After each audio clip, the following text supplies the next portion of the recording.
played forward from Stephen Trench into the penalty area, chested down by Danny Hall, picked up here by Adam Boyce towards the left-hand side of the penalty area, gets it back in. Liam Dickinson, oh, Nicky Bottle! He has put the ball in at the edge of the 6-yard box. Has Nicky Bottle turned this game round and perhaps possibly sent Guiseley through to the Vanarama Conference? Well, good afternoon and welcome here to Guiseley AFC Radio. It's another Saturday afternoon on the road for the Lions. This time the trip to South London to face Bromley in an important game. Guiseley, of course, have got some of the big guns coming up in the next couple of weeks. We've got Grimsby on Tuesday. There's the playoff contenders such as Wrexham and Dover and Cheltenham all to come. So there's a select bunch of fixtures that we're probably targeting for 3 points. This might be one of them. We beat them back in November 2-0.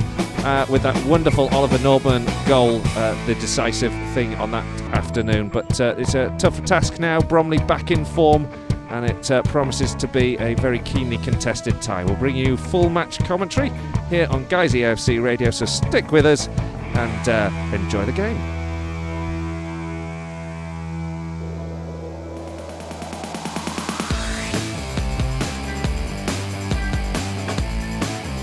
Norburn goes for goal. Oliver Norburn! What a hit! All of 35 yards out. He had the sighter earlier. That is an absolutely stunning strike.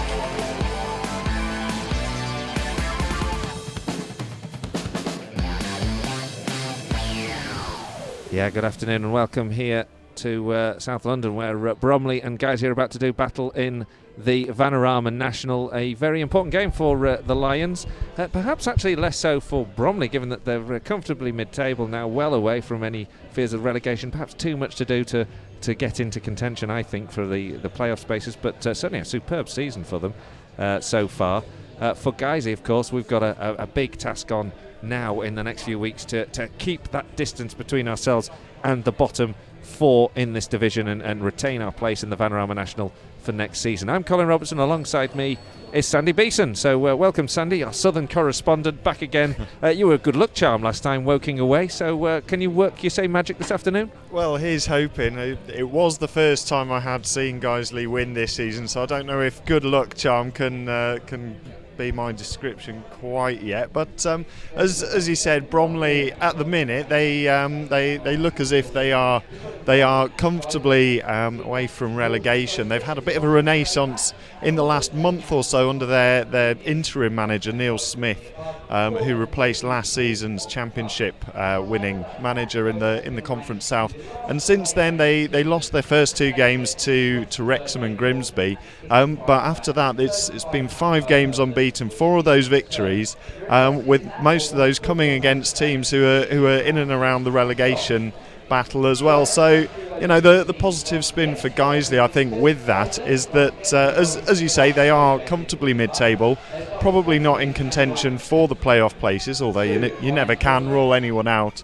But you could say that perhaps an element of complacency could potentially creep in. It's not quite as big a need for them to get points out of this game as it would be for the Lions today. So you know, with that extra bit of fight, you would hope from the Guiseley players, there's every chance that they could pick up a victory here. The weather as well, superb this afternoon. It's spring-like bright, lovely clear spring day. The sort of conditions that make you realise you're at the business end of the season now. We're in the run-in, aren't we? We've got to make every game count if we're going to keep ahead of those teams at the bottom who are picking up form. The teams like, Bromley beat Halifax last Tuesday night, but of course, you know, Halifax have been in decent form, as have Torquay, as have Boreham Wood. Absolutely, and Altrincham made a change of manager this week, with probably one eye on the other teams around that part of the table picking up results. It's always been a topsy-turvy division, and anyone can beat anyone else on their day. So as you say, the sun's coming out, so it is the business end of the season, and it's the sort of time that you can easily get sucked back into that relegation battle. We do have that little bit of a buffer between us and the teams who are right down there. but it's important to keep picking up wins wherever you can and picking up points, which Guiseley thankfully have been able to do throughout the season. They've probably drawn more than they would have wanted to, but hopefully they can start picking up a few more wins as we near the end of the season. Well, Tuesday night was a great evening for the club, hosting Tranmere Rovers for the first time in our history, first time in Tranmere's history that they'd come to Nethermore as well. They're a playoff rival that were looking for 3 points from Guiseley, lowly Guiseley, of course, as we're probably known around the division. And it was, of course, a pulsating 2-2 draw. We spoke to Mark Bauer after the game, and he was delighted with the way the team had set about their task. Yeah, I think, you look at the fixtures tonight, and I think a few of the other teams have looked at us and thought that it had been a chance for them to gain some ground or pull further away from us, and I don't think any of them have done that. So to get a point from it, it's pleasing, especially after the first 25 minutes, half an hour, where they battered us, to be fair, and we were a bit fortunate to be level. But after that, I thought, after the first 30 minutes, last hour of the game, I thought we more than matched them and possibly had the better of the game, possibly could have, just a little bit of luck, that ball falling for us in the area. Might have even nicked a win, but no, the lads kept going. They're a top draw side. I think you saw the way they moved and passed the ball and ran off. They had bodies everywhere, real good quality about them. Saw what a good side they were in that first half hour. But once we got to grips with it, just started believing ourselves a little bit more. Then I thought lads did really well and deserve a lot of credit for the performance. Great response after going the goal down, especially the way that the goal came, the own goal for Tranmere, and after riding many storms, it was great to see how the lads respond to that. Yeah, we've not been one of the biggest problems we've had this season. We've not scored enough goals, so when you do go behind, it's can be a knock to your confidence. But no, the lads came straight back out at them. Hursty scores, great finish, good cross into the box, and again they scored the second one, but came straight back at them again, and that was really pleasing. So yeah, they've shown a lot of character tonight. Because when you're under the cosh like we were that first half an hour, we could have found ourselves 2-3 down. But a mixture of some last-ditch defending, some great blocks, some fantastic saves from Dan Atkinson. Again, thought he was excellent again for us. That sort of kept us in the game. A bit calamitous the way the goal went in. After all the good football they'd had, to score a goal like they did was almost ironic, really. But pleased with the performance. If we can produce that level on a more consistent basis, then some of these draws will turn into wins. Two of the moments to really notice were obviously provided by James Hurst. Two superb strikes. Yeah, great finish, composed finish with the first one. Just used the pace on the ball, good side foot with his weaker foot to finish it well. And as he lined that second one up, just really fancied him. Thought this is going to end up in the back of the net, and yeah, struck it well. Said to him before the game he would do a goal. Got him pushed further up the pitch tonight with Tully coming back into the side. And yeah, I think it was a real bright spark for us, and certainly looked a threat to them. Thought he pushed their left back quite a lot. It was good going forward for them. But yeah, I think it was an all-round good team display. I don't think there was anyone outstanding. But once, like I say, the first half hour, once we got out of the way, I thought everyone did the jobs really well, and it was a good performance in the end. And absolutely fantastic to see Ollie Johnson back on the field for the first time this season. And he almost came up with something, didn't he, late on in the game himself? Did, yeah. He just, you miss that, just you forget. He gets 1v1 against someone, just that little turn of pace. He's got that little trick, and he buys himself a couple of yards, and yeah, it just opened up nicely right behind it. Just didn't have enough to curl back into that far corner. It'd have been, fantastic for him if that could have gone into the net after the nightmare period he's had. Really, really feel for him coming and doing his work and not being able to get on the pitch. But hopefully, the operation that he's had and the rehab that he's done will stand him in good stead now, and we can gradually build him up and finally let the supporters see the player that he is, because we know that on his day he's a match winner for us, and he's been sorely missed. A lot of these games, look at the number of draws we've had this season. We've lost a similar amount to teams that are going for the playoffs, and fewer than some. In fact, those tight games at a level, a bit of magic from Ollie Johnson could have turned one or two of those for us. So he's been a big miss. Look after him, right? Can't expect too much from him too soon, but great to have him back in the side, and I think it gave everyone a lift when he came on the pitch, not just the lads on the pitch, but I think the supporters in the ground as well. So like I say, we'll look after him and hopefully get a bit more out of him for the rest of the season. games coming thick and fast. So of course it's a away trip now. Bromley on Saturday. Thoughts ahead of that? Tricky one, they've been a little bit up and down. Had a great start to the season, sticky patch, a couple of months ago, but since then I think they won 4 of the last 5 games and drawn the other one. They won tonight. Be a really tough place to go. But on the whole, we've been doing pretty well. If we can keep that level of performance, then we've got a great chance of going there and getting a result. So lads have got to stick together, look after them this week, and get travel down there Friday. Look after everybody and get ready to go again on Saturday. Well, that was Mark Bauer speaking to me after the game on Tuesday night, and made an interesting point, didn't he, there, about only having lost, I think, 13 games, and it's a similar amount to some of the teams on the cusp of the playoff zone. So, in that argument, we've been drawing too many games, haven't we, this season? Certainly, and the likes of the last few games with Tranmere and Braintree and others, they're such tight games, and a difference maker. Someone like Ollie Johnson would have potentially made a crucial contribution all season, because quite simply they haven't lost too many games, but also we've been winning probably not as many games as you would want to. So it's encouraging, because we haven't been losing. We haven't really gone on a losing run at any point in the season either. But certainly, with a couple of tweaks in the team, you could really see them pushing on and winning a few more games, hopefully towards the end of this season, to ensure another campaign at National League level, and then encouragingly for the future, should we stay in the division next season, you wouldn't say it would take too much to see this team kick on and progress. And we maybe had a perhaps not a stronger side earlier on in the season as we've developed over the course of this year. You look at the bench today, and we'll go through the team lineup today, and there's a lot of quality on that bench. So in fact, I'll just run through that starting 11 and the bench. Dan Atkinson for Guiseley, Ryan Toulson, Danny Lowe, Jake Lawler, Gavin Rothery, Danny Hall, Will Hatfield, Liam Dickinson, Nicky Boschel, Rob Atkinson and James Hurst. So we think that's going to be a 4-2-3-1 as it was on Saturday. No Oliver Norburn today, so Gavin Rothery replacing him, but we think Will Hatfield will go into defensive midfield role in place of Norburn. On the bench though, Ben Parker, Danny Boschel, Adam Boys, Ollie Johnson, Emile Sinclair.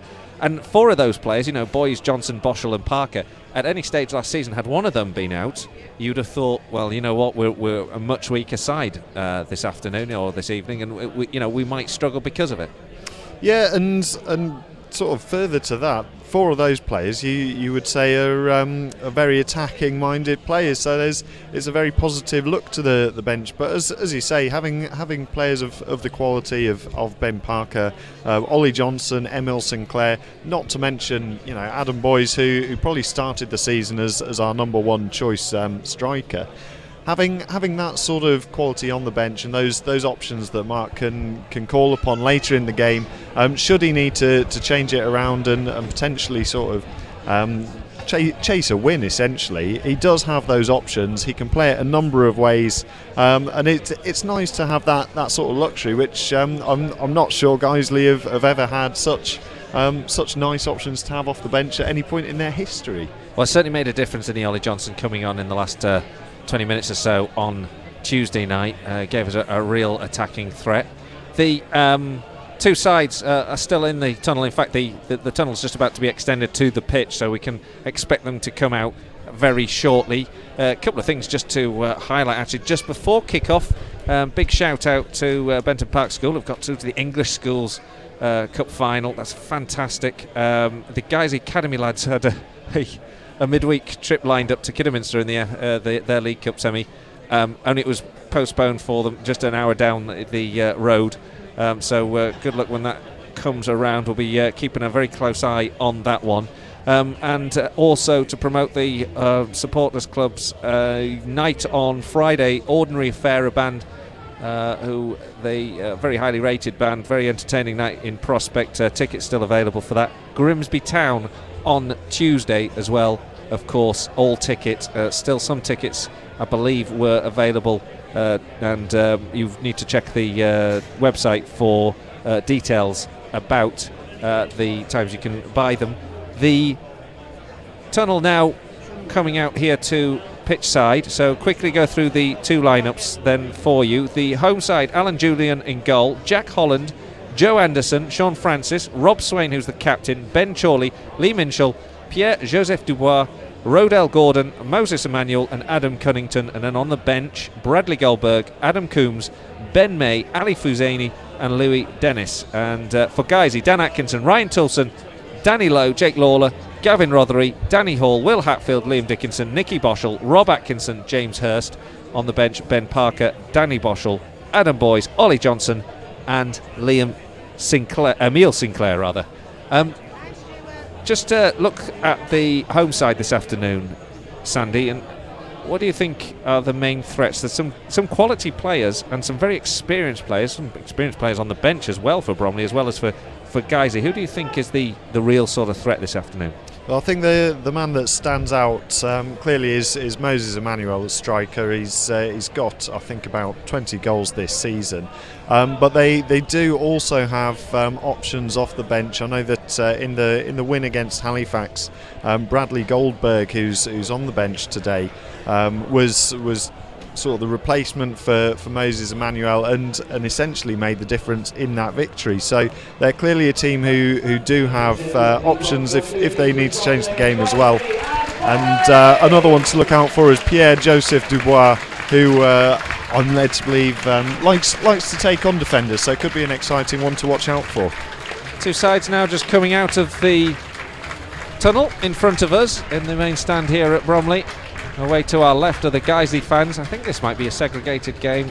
The Lions fans are under covered terracing behind the goal. It's a nice old ground, this one. It's terracing all the way around three sides of the pitch. Covered terracing, covered seating on away to our right. To our left, where the away fans are, it's a open and semi-covered terracing, and then open terracing all the way across the far side of the field. Glorious weather for this afternoon's game, so that lack of cover really doesn't matter on that far side. So there's a good number of fans over there in this stand. The main stand here with the changing rooms where we are is full of people looking forward to a exciting and interesting tie between these two sides. Bromley are going to be playing in white shirts with black shorts and black socks. So guys are into their away strip of all yellow. And the referee is Mr. Pottage. He's busy just calling the two captains together for the coin toss. The pitch looks in very good condition for time of season. And of course, we've all suffered with the weather this year in particular, particularly the rain. But here it's looking pretty good and a fairly true surface. There's a member of the ground staff just armed with a fork, enacting some early repairs if there are any areas of concern. The captains today, Rob Swain and Danny Lowe, are now in the centre circle and shaking hands with the officials and getting ready for the coin toss. So as the reasonably sized crowd, I think it's a decent number of fans now coming out of the clubhouse behind us. There's a good number again that have travelled from Guiseley. A long trip, this one. 4.5 hours I made it on the trip down from Guiseley, so they've come down on the coach today. All credit to them. It's always nice to see. They're always quite a vocal element. I do only tend to get to these southern games, but they do always make a good noise, considering they have made a fair old journey down here. But I'm sure they're appreciating all these extra long journeys. It's a bit nicer than just sticking up north, isn't it? Depends on your perspective, actually, Sandy. You know. I'll go out and see the world. Well, we're seeing it now. It's Bromley this afternoon. And it's an important Vanarama National game, and the two sides are now just about ready to get started. Guys are going to be kicking off from right to left as we watch from the main stand here Bromley in their white shirts, black shorts, black socks, shooting from left to right. The Lions, like I say, in all yellow, the change kit. Referee just counting the players and checking that the goalkeepers are happy. And eventually we will be getting this game underway. The referee blows the whistle. The music dies down. The Lions, the ball at their feet with Danny Lowe chipping the ball up towards Liam Dickinson. It's chested down now by Jake Lawler as Guiseley win the second phase in these opening seconds, and again long up towards Dickinson. He's unable to win the battle with Rob Swain on that occasion. The captain clearing only as far as Danny Lowe, the Lions captain, heading back towards the edge of the 18-yard box before a free kick is awarded to the home side just outside the edge of the D for the challenge of Liam Dickinson in the air. Guys, we think playing a 4-2-3-1, or we anticipated, and the lineup looks pretty much as we thought. Bromley playing a 4-4-2. Slight change of style between the two sides. Bromley getting the ball forward now, and there's a firm shot away from Moses Emmanuel. It's blocked and then cleared up to the halfway line, but Bromley get the second phase and move the ball down that right flank well with Riddell Gordon, who just loses the ball temporarily, though. Minshall steps across and collects for Bromley, and into the feet here of Joseph Dubois, and to the left-hand side where Cunnington tries to make some space down that left flank, crosses the ball into the box. It's headed away, picked up at the edge of the area there by Joseph Dubois, and then back into the box. Eventually Rob Atkinson gets a head out for a throw for Bromley as they begin to stamp their mark on the game. Throw in field, picked up by Minshall again, who makes some good headway down that left flank, earns his side. Oh no, he doesn't earn his side a throw actually. He's run the ball out, and it'll be Guiseley throw in right back position. Well, I think you can already see a large part of Bromley's game plan here. They do play with two sort of traditional wingers, and number 11 Adam Cunnington, he's a very big lad. He's already won one or two big headers, and I think he's looking to knock it down to Emmanuel. It's a throw that is returned back almost into exactly the same position for Guiseley to repeat. So just to remind you, can tweet us at Guiseley Radio if you're tuning in, if you're listening in, and we'll be delighted to hear from you. We will be also keeping you up to speed with the scores as they come around the Vanarama National. Some important games for us, and of course the FA Trophy semi-finals, thanks to Mike Tiller just letting us know that the Halifax game actually has been delayed. Not sure what that would be about, but no doubt a big crowd down at the Shea. The ball forward as Guiseley trying to poke it up in the air over the halfway line. It's nodded out. It's a throw which James Hurst takes. Finds Gavin Rothery. Tries to play a little intricate passing move between him and Jake Lawler, but steps across Riddell Gordon, and Gordon wins the ball back for the home side, who in turn win a throw just inside their own half. You can probably hear the Guiseley fans away to our left there, making decent vocal contribution to the early stage of this game. Now Bromley, though, patiently building up and playing the ball forward into the box. It's a long one there from Jack Holland. Now won again by Joseph Dubois, who tries to lay it back but is tackled. Ryan Toulson gets the ball away, nodded on now by Sean Francis, and sent back down that left channel, which is a bit of a run for Ryan Toulson, and he loses out, and the ball's still in play, and then Moses Emmanuel has won it back and goes into the penalty area. He's got two to aim for. He goes towards the back post, just over hits it towards Gordon, and in the end it's a chase for Gordon to keep the ball in play, and a good challenge from Nicky Boschel, who is tugged back by Riddell Gordon, and it's a free kick to Guiseley. But that could have been a real problem there for Guiseley after Ryan Toulson lost out in the challenge to Moses Emmanuel, who really anticipated the ball very well, won the ball off the Guiseley right back, and from his perspective was unfortunate not to find the pass to pick out Riddell Gordon. I'm not sure what Ryan Toulson was doing there. He didn't play to the whistle and almost gave up the ghost, and Moses Emmanuel just came away with the ball and had all the time in the world. Sort of scrappy start to this game. Danny Hall puts a foot through a challenge, does well to find Danny Lowe. Back here to Atkinson. Rob Atkinson, long ball up, nodded on by James Hurst. He was the most advanced man though, and so it goes back to the goalkeeper. Keeping an eye on some of them. The goalkeeper there has just hit touch Alan Julian, who manages to knock the ball out of play. Guys, he take the throw, but as it goes up towards Liam Dickinson, he can't control, and it's back now into Guiseley's half. Danny Hall with a rather awkward touch on the ball. Lowe tidies up and sends it back to Dan Atkinson. A firm clearance from Dan Atkinson, and then Liam Dickinson adjudged to have backed into his man, and it's a free kick to Bromley on the edge of the centre circle. There's a few players already who've had trouble controlling the ball on this pitch. It does look all right, but it seems a little bit bobbly, and the Bromley left back conceded that throw in a minute ago from misjudging the bounce of the ball, and a few players since then have come a cropper with this pitch. Our old friend Philip Crimes tweeting us for saying listening in, proud to be from up north. Quite right. Guys, they just defend the free kick that comes forward. Thanks for your tweets at Guiseley Radio. We now on the ball on the halfway line. A little dink forward towards Gavin Rothery. Intercepted. Sent back down here to Jake Lawler. 1-2 between Rothery and Lawler, but an interception comes in here. And it's cleared by Swain and Chorley. And Chorley challenged by Hurst, but Hurst concedes the throw in doing so.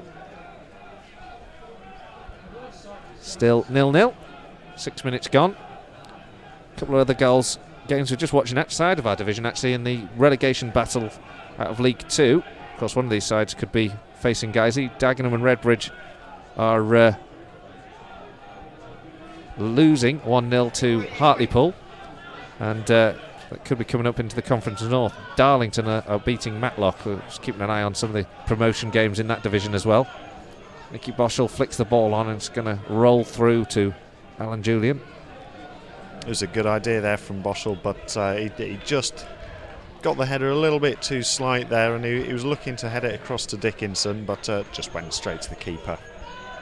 Now flicked on by Cunnington. Jake Lawler wins the ball for Guiseley. Rothery's under tremendous pressure. He's got three around him, does in the end lose out, but the referee judges that Rothery was fouled in the process. He showed tremendous close control there, Rothery, but you don't really want him sort of dancing around not too far away from the penalty area. It was a bit of a touchy moment, wasn't it? Guiseley kind of returned the ball rather weakly to Bromley. The free kick from Danny Hall goes all the way through to Julian.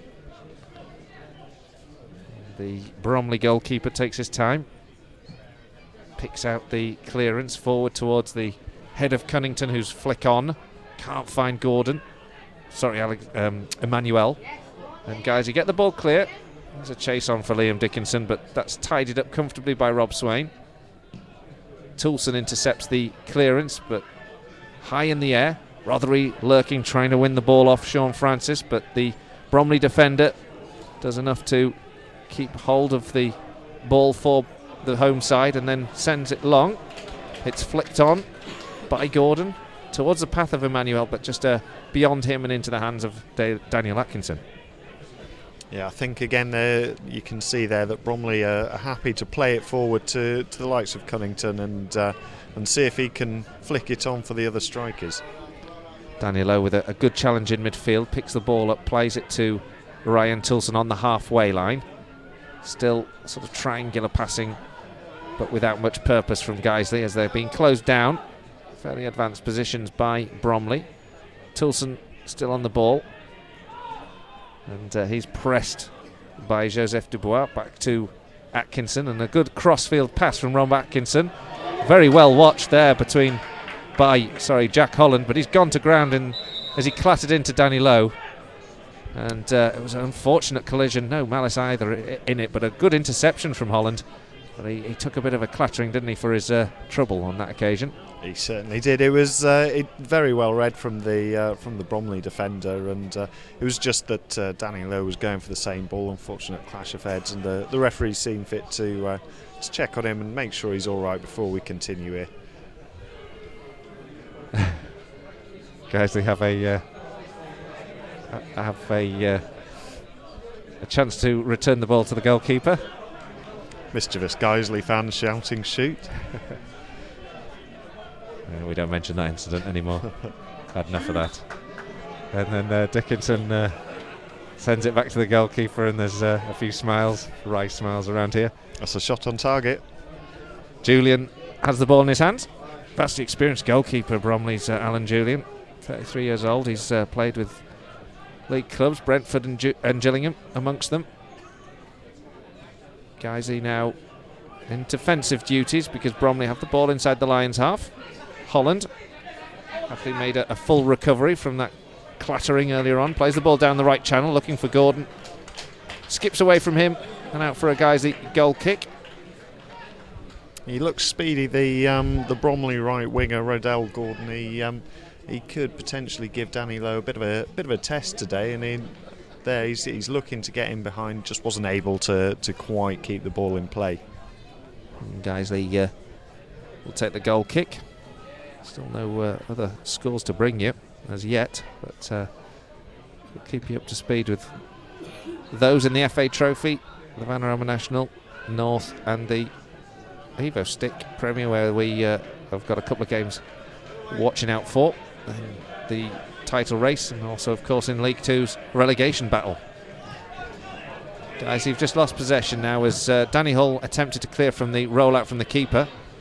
Sent down the right channel. It was blocked by Rob Atkinson, but picked up here by Emmanuel, and he's managed to win Bromley a corner.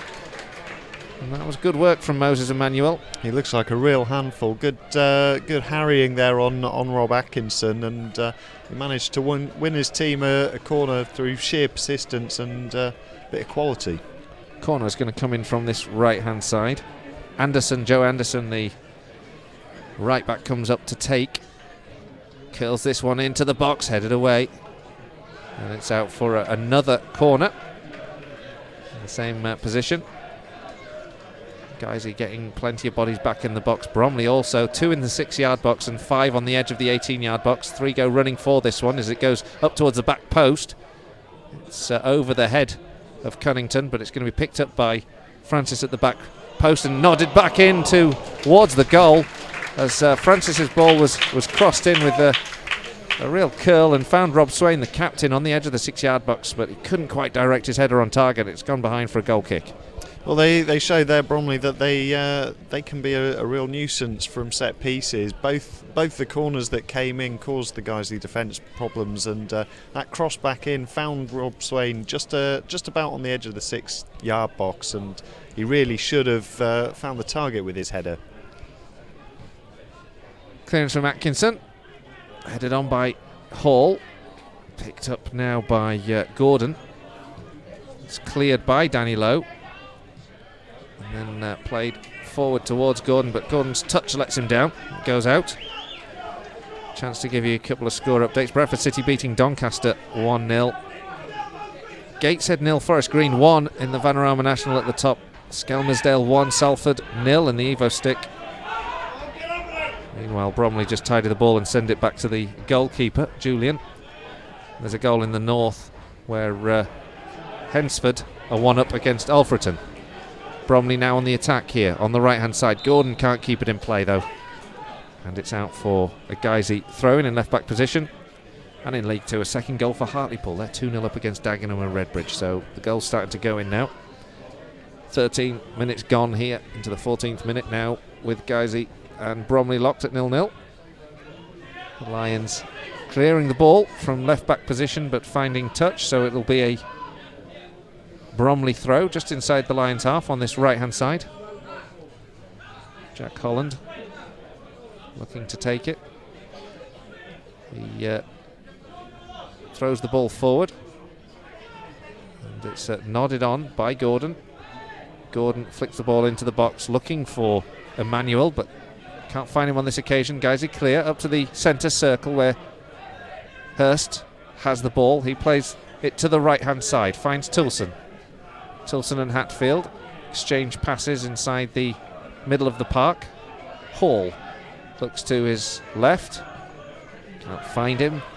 A man ahead of him, so plays it into Danny Lowe, and his ball down the channel, rather easily dealt with by Holland. Guys, he's still in possession of the ball in their own half though. Rob Atkinson, he's played it to the right where Toulson is pressed, so Toulson goes long, and again that's easy and dealt with well by Sean Francis. His chest down is cleared upfield, chase on down the left hand side that Danny Hall has to try and win against Adam Cunnington, but Cunnington wins it and plays it in towards the edge of the 18-yard box where Emmanuel gets a shot in on goal, but it's blocked. It bounces out to Gordon. He can't deal with it, and it's safely back in the hands of Dan Atkinson. Well, again, Cunnington there showed good fight. And I feel like Danny Hall should have done better in that contest, because Cunnington was able to win it and set up the chance for Emmanuel. Atkinson's clearance returns straight back into the Guiseley half. There's a bit of a race on for Danny Lowe to tidy it up, and then it's sent back into Bromley territory. But Liam Dickinson up against Rob Swain, doesn't win that battle, so Bromley win the ball again. Stretch from Hatfield to try and win the ball, but he can't, and now Bromley are coming forward. Cunnington onto the edge of the 18-yard box. Great challenge comes in there, a super challenge from Rob Atkinson. Starts instructing in his defence, denies Cunnington, who was racing towards the goal. Guys are clear. There's only really Liam Dickinson at the other end of the field to aim for, and he's surrounded by 3 Bromley defenders on that occasion, and so has little hope of retaining possession. But Bromley a little wasteful themselves with it, and Guiseley win the ball back inside their own half with a throw. Back here to Rob Atkinson, who lofts the ball forward, this time looking for Hurst, who's not seen much action in the game, but action he has seen on this instance has resulted in a free kick being given against him, so it's a free kick to Bromley in left back position.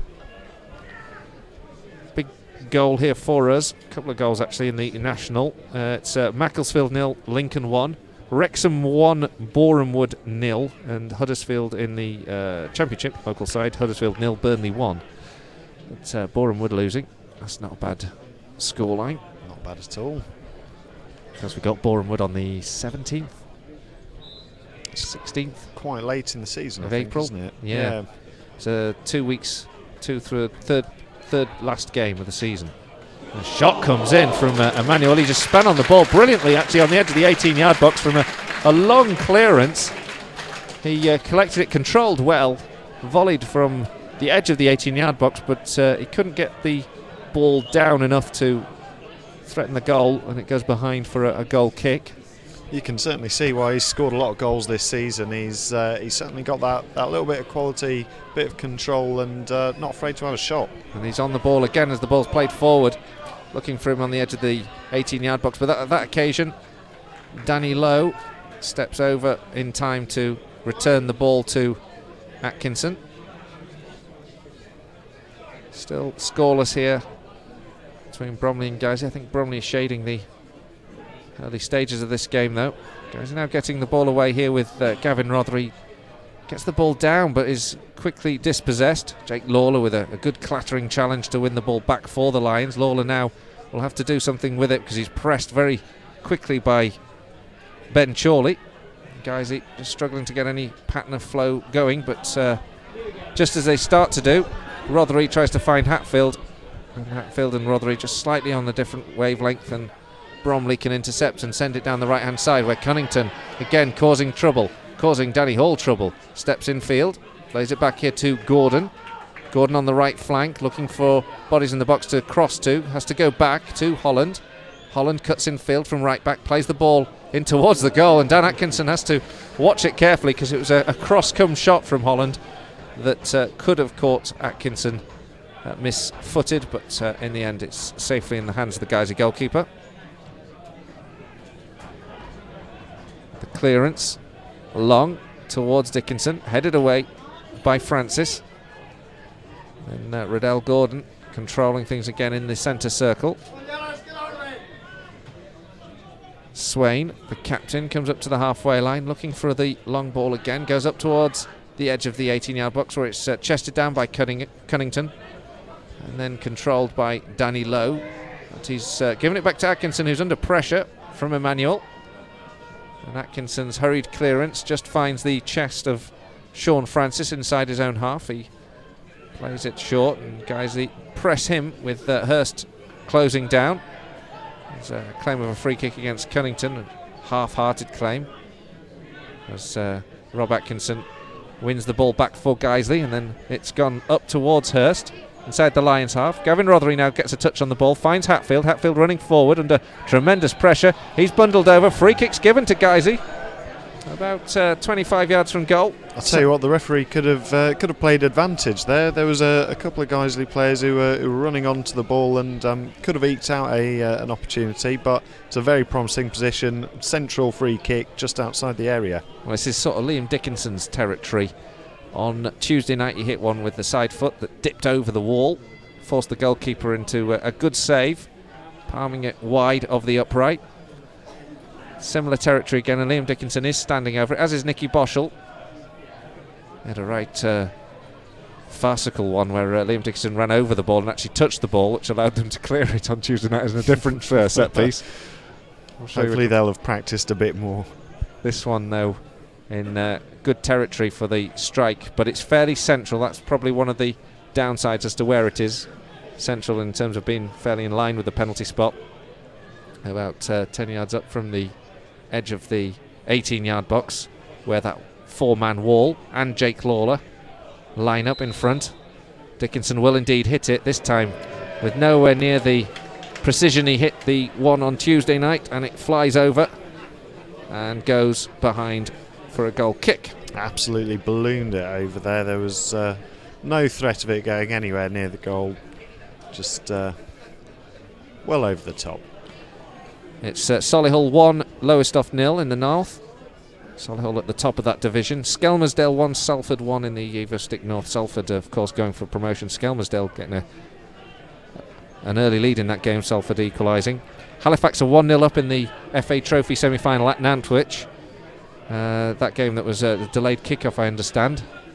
I think I said it was at the Shea. Obviously it's at Nantwich in the first leg.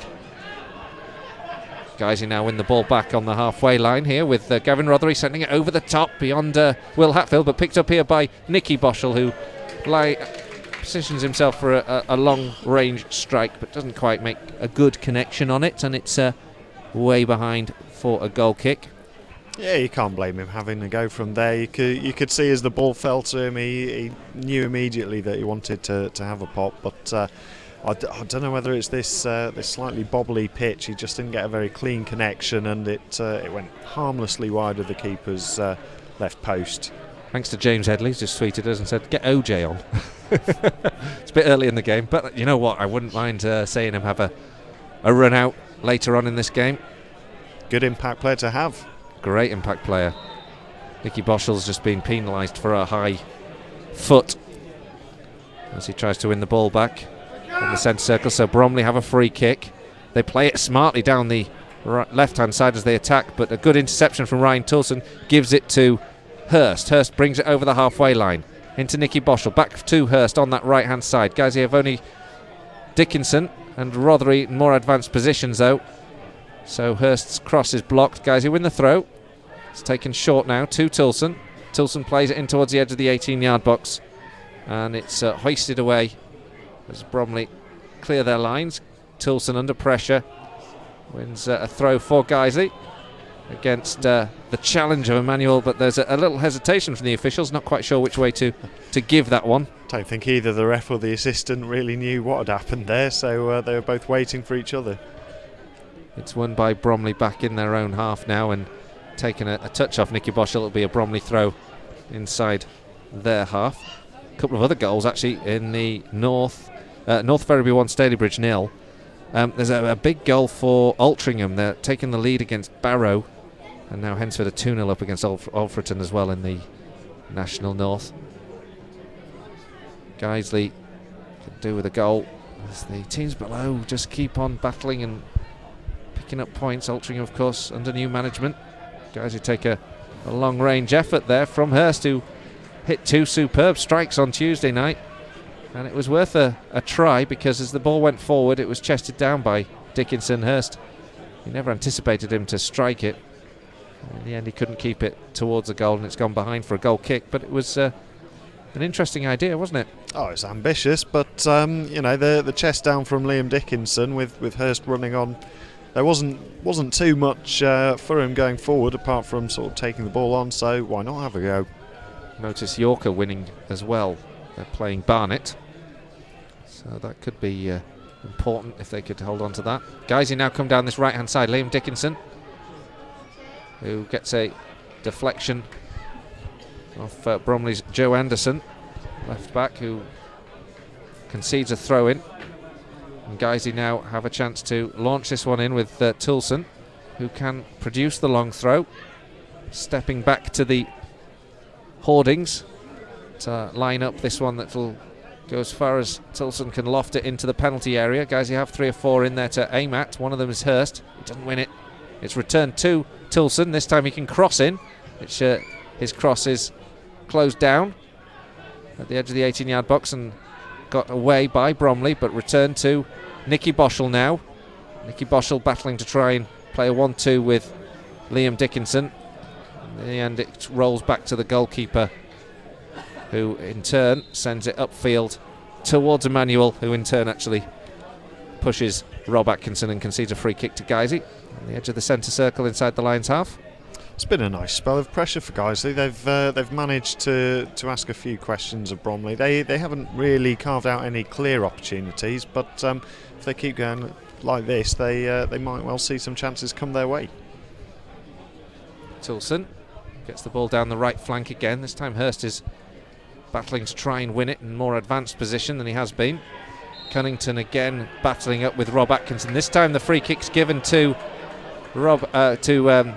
Bromley, and then there's a little bit of afters between Emmanuel, I think, and Ryan Toulson, as Emmanuel aimed to take the ball quickly, and Emmanuel and Toulson are just squaring up to each other. There's a real argument. I think Emmanuel went to his face as if he was to say he was, rather that Toulson made contact with him. He certainly looked as if he made a bit of a meal of it for the referee's benefit. The referee was having none of it, which is fair play to him. But then there was a little bit of a coming together just after the referee had sort of waved them off. So, 27 minutes gone now. A Bromley free kick, about level with the centre circle, but a chance for them to loft this ball into the box, and it's done so towards the cluster of Bromley attackers. The ball is headed behind for a goal kick, though. And again, it's pedantic, isn't it, so far? It's not really burst into life, this game, has it? I think that might well be because of the pitch. You know, Guiseley do like to get it on the deck and pass it a bit, but whenever you see anyone trying to just any sort of simple pass, you can see it bobble a couple of times. So I think it has sort of interrupted the flow of the game a little bit. Ball's up towards the edge of the 18-yard box. It's Guiseley press, Bromley clear, and again one of these chases on for Manuel, who's forced Dan Atkinson to race out of his goal area and hoof the ball into touch. But the pace of Moses Emmanuel, again, such a threat. Guiseley now concede a throw-in on this right-hand side, about level with the edge of the 18-yard box for Holland to take. He plays the ball 1-2, crosses the ball into the box, but it's headed away, only as far as Chorley. Chorley tries to lob it back into the area, but Guiseley intercept.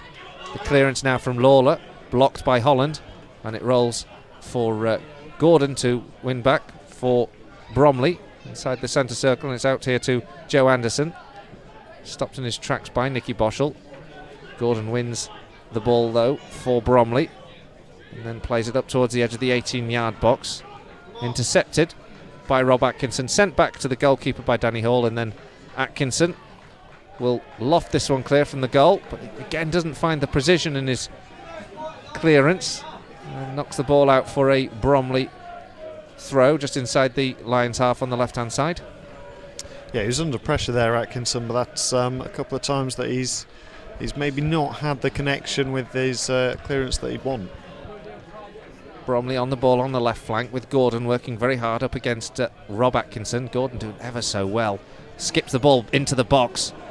And a rather hurried clearance from Danny Hall. He didn't connect with it as well as he wanted to. He skewed the ball behind for a corner to Bromley. Tell you what, Gordon's a real nuisance on the wing. He's moved over to the left flank now, and he's got some skills on him, and a really good delivery to ask questions of the Guiseley defence there. Corner to come in from the left-hand side from Bromley as they attack. The ball into the box. It's headed towards goal. Cleared off the line. It was Lee Minchell who made the connection, and a combination of a defender or the goalkeeper, not quite sure which, managed to clear the ball away.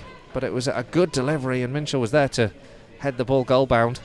Well, Bromley have got a fair few sort of quite tall players, and every time a cross comes in, they do always seem to be the ones who are winning the headers. It's quite a central header there from Minchell, was it? And cleared off the line, thankfully, for Guiseley. Yeah, vastly experienced midfielder, played for a long time with Newport County. Lee Minchell, in his 30th year, and almost the opening goal for the central midfielder this afternoon. Got away by Bromley though, as Guiseley mount a riposte. In the end, actually, the ball out as the game seems to be swinging a little bit more in Bromley's favour in the last few moments. Once again, the throw on the halfway line, sent forward, headed away by Hurst, into the feet of Nicky Boschel. He gets a touch, but it doesn't go out of play, and so it's sent forward by Chorley. Guiseley defend. And then back here with Sean Francis. The ball sent up towards the edge of the 18-yard box, but a good interception from Jake Lawler and from Rob Atkinson. And Guiseley get the ball back here. Lawler now inside his own half. Good little piece of work from Jake Lawler. Picks out Will Hatfield. Hatfield is closed down so rapidly there by Joseph Dupois, who put on a real burst of pace. Hatfield's down onto the ground. Joseph Dupois protests is innocent, but Hatfield looks a little like he's fallen awkwardly. In fact, it looked, to be honest, at first glance, it looked a quite harsh free kick to concede. I was going to say, actually, the ball looked as if it was a little bit troublesome to control there with the surface, and looked as if it might be running away from Hatfield, but Dubois came in with the challenge, and the referees adjudged it to be a free kick. I'm not sure if it is, but a nice position for Guiseley to come at Bromley from. It's about equidistant between the centre circle and the edge of the D. Very central, that half of the pitch. It's going to be a free kick to Guiseley. Nicky Boschel is just taking a view of proceedings while Will Hatfield gets a little bit of attention. I think he's just fallen onto his shoulder a little awkwardly. He's up on his feet, being dealt with by Martin Stringfellow. That's a difficult range. It's not really shooting distance, and it's not at an angle in which you can get an in-swinging cross either. So it's I don't think it's a perfect position for a free kick.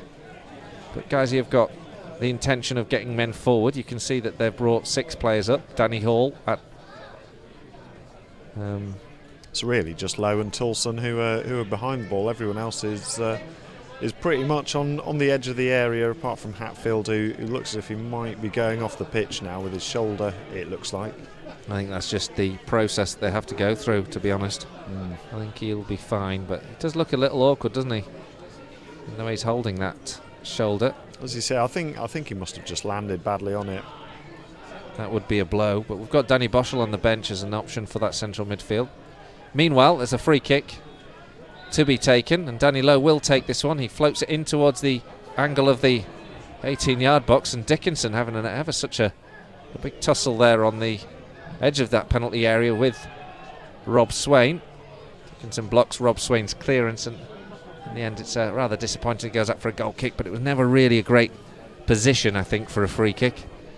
No, you're right. It's a bit of an awkward area, as you say. You can't really sort of angle it in for an effective cross, and Danny Lowe's just sort of floated it in, and quite comfortable to deal with from the Bromley captain Rob Swain there. Cheltenham are 1-0 up at home to Woking in the National. Guys, he's still 0-0 here.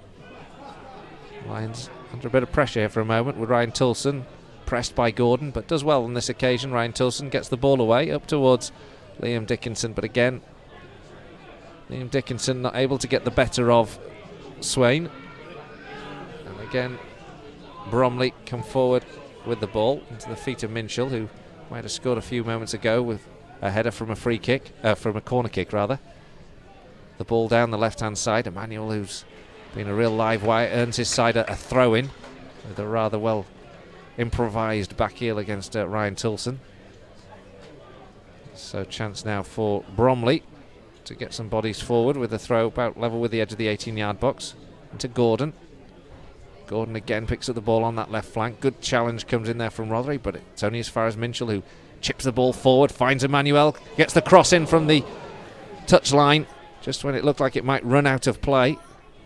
Guys, he managed to head the ball clear. Picked up again though. Bromley with the second phase, get the ball back into the box.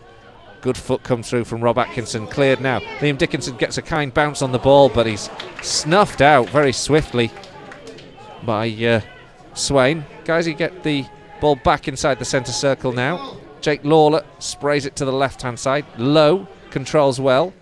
1-2 between Lowe and Hurst. Hurst goes back actually in the end, goes back to Hall. Ball controls, gives it to Rob Atkinson and then sends it out to the right-hand side with Ryan Toulson. Again, prevented from going forward. So Guiseley, from an advanced position, are reduced to sort of knocking the ball at the back for the moment. And Atkinson, under pressure from Cunnington, gets the ball away down the right channel, and it's headed away by Bromley. But return now for James Hurst, who plays it infield towards Liam Dickinson, headed away at time by Swain, picked up now by Nicky Boschel, and then into Gavin Rothery. Lunges to win the ball back for Guiseley, gives it to Hurst. Hurst on the right flank, held up by two. Goes back to Nicky Boschel. Boschel exchanges passes with Toulson. Nicky Boschel looks for his option on the left-hand side, finds Danny Lowe with a good ball. Lowe, though, again, not in forward momentum. Has to hold it and go back to Danny Hall. Then chipped in from Hall up towards Liam Dickinson. Goes to win the header, which he does, but to no real avail. Nodded back to the goalkeeper. And Julian's clearance isn't that great. It's picked up by Toulson, who was trying to pick out Cunnington. Guiseley retain possession. They've still got players forward if they can work the ball out from the back, but Nicky Boschel, under pressure from Cunnington, is almost robbed of the possession. In the end, the Lions send it long, and rather aimlessly long, which will allow Holland to claim the ball. You saw there a few times the Bromley forwards are more than happy to close down from the front and not really give Guiseley much time on the ball, which is proving effective for Bromley. Now Bromley move forward with Emmanuel at the heart of it again, playing the ball in towards Gordon. Good tackle comes in from Ryan Toulson, out for a throw, level with the penalty spot on the left-hand side. Taken short, Minshall tries to keep hold of the ball. In the end, he wins another throw, though, for Bromley, as he bounces it off the shins of Nicky Boschel. Throws the ball back infield. Battle on for Emmanuel to win it, but he does. He wins it well, and then the ball is crossed into the box and headed away by Guiseley. Picked up again by Minshall, and again it's going to be delivered into the area. It's not dealt with at all well by Rob Atkinson. Danny Hall manages to get a header on, so does Jake Lawler, but still only as far as a white shirt. Lawler is adjudged to have brought down Lee Minshall, and it'll be a free kick to Bromley Central and about 10 yards up from the edge of the D. Yeah, it's another of those that's not in an ideal place for a free kick, but it's still a threatening set piece for Bromley. Jake Lawler, the ball was just out of his reach, sort of lunged for it and certainly brought down Minshall. Fairly straightforward decision there for the referee to give Bromley this opportunity. 7 minutes to go to the break, and Guiseley now having to defend a free kick. Still 0-0 here.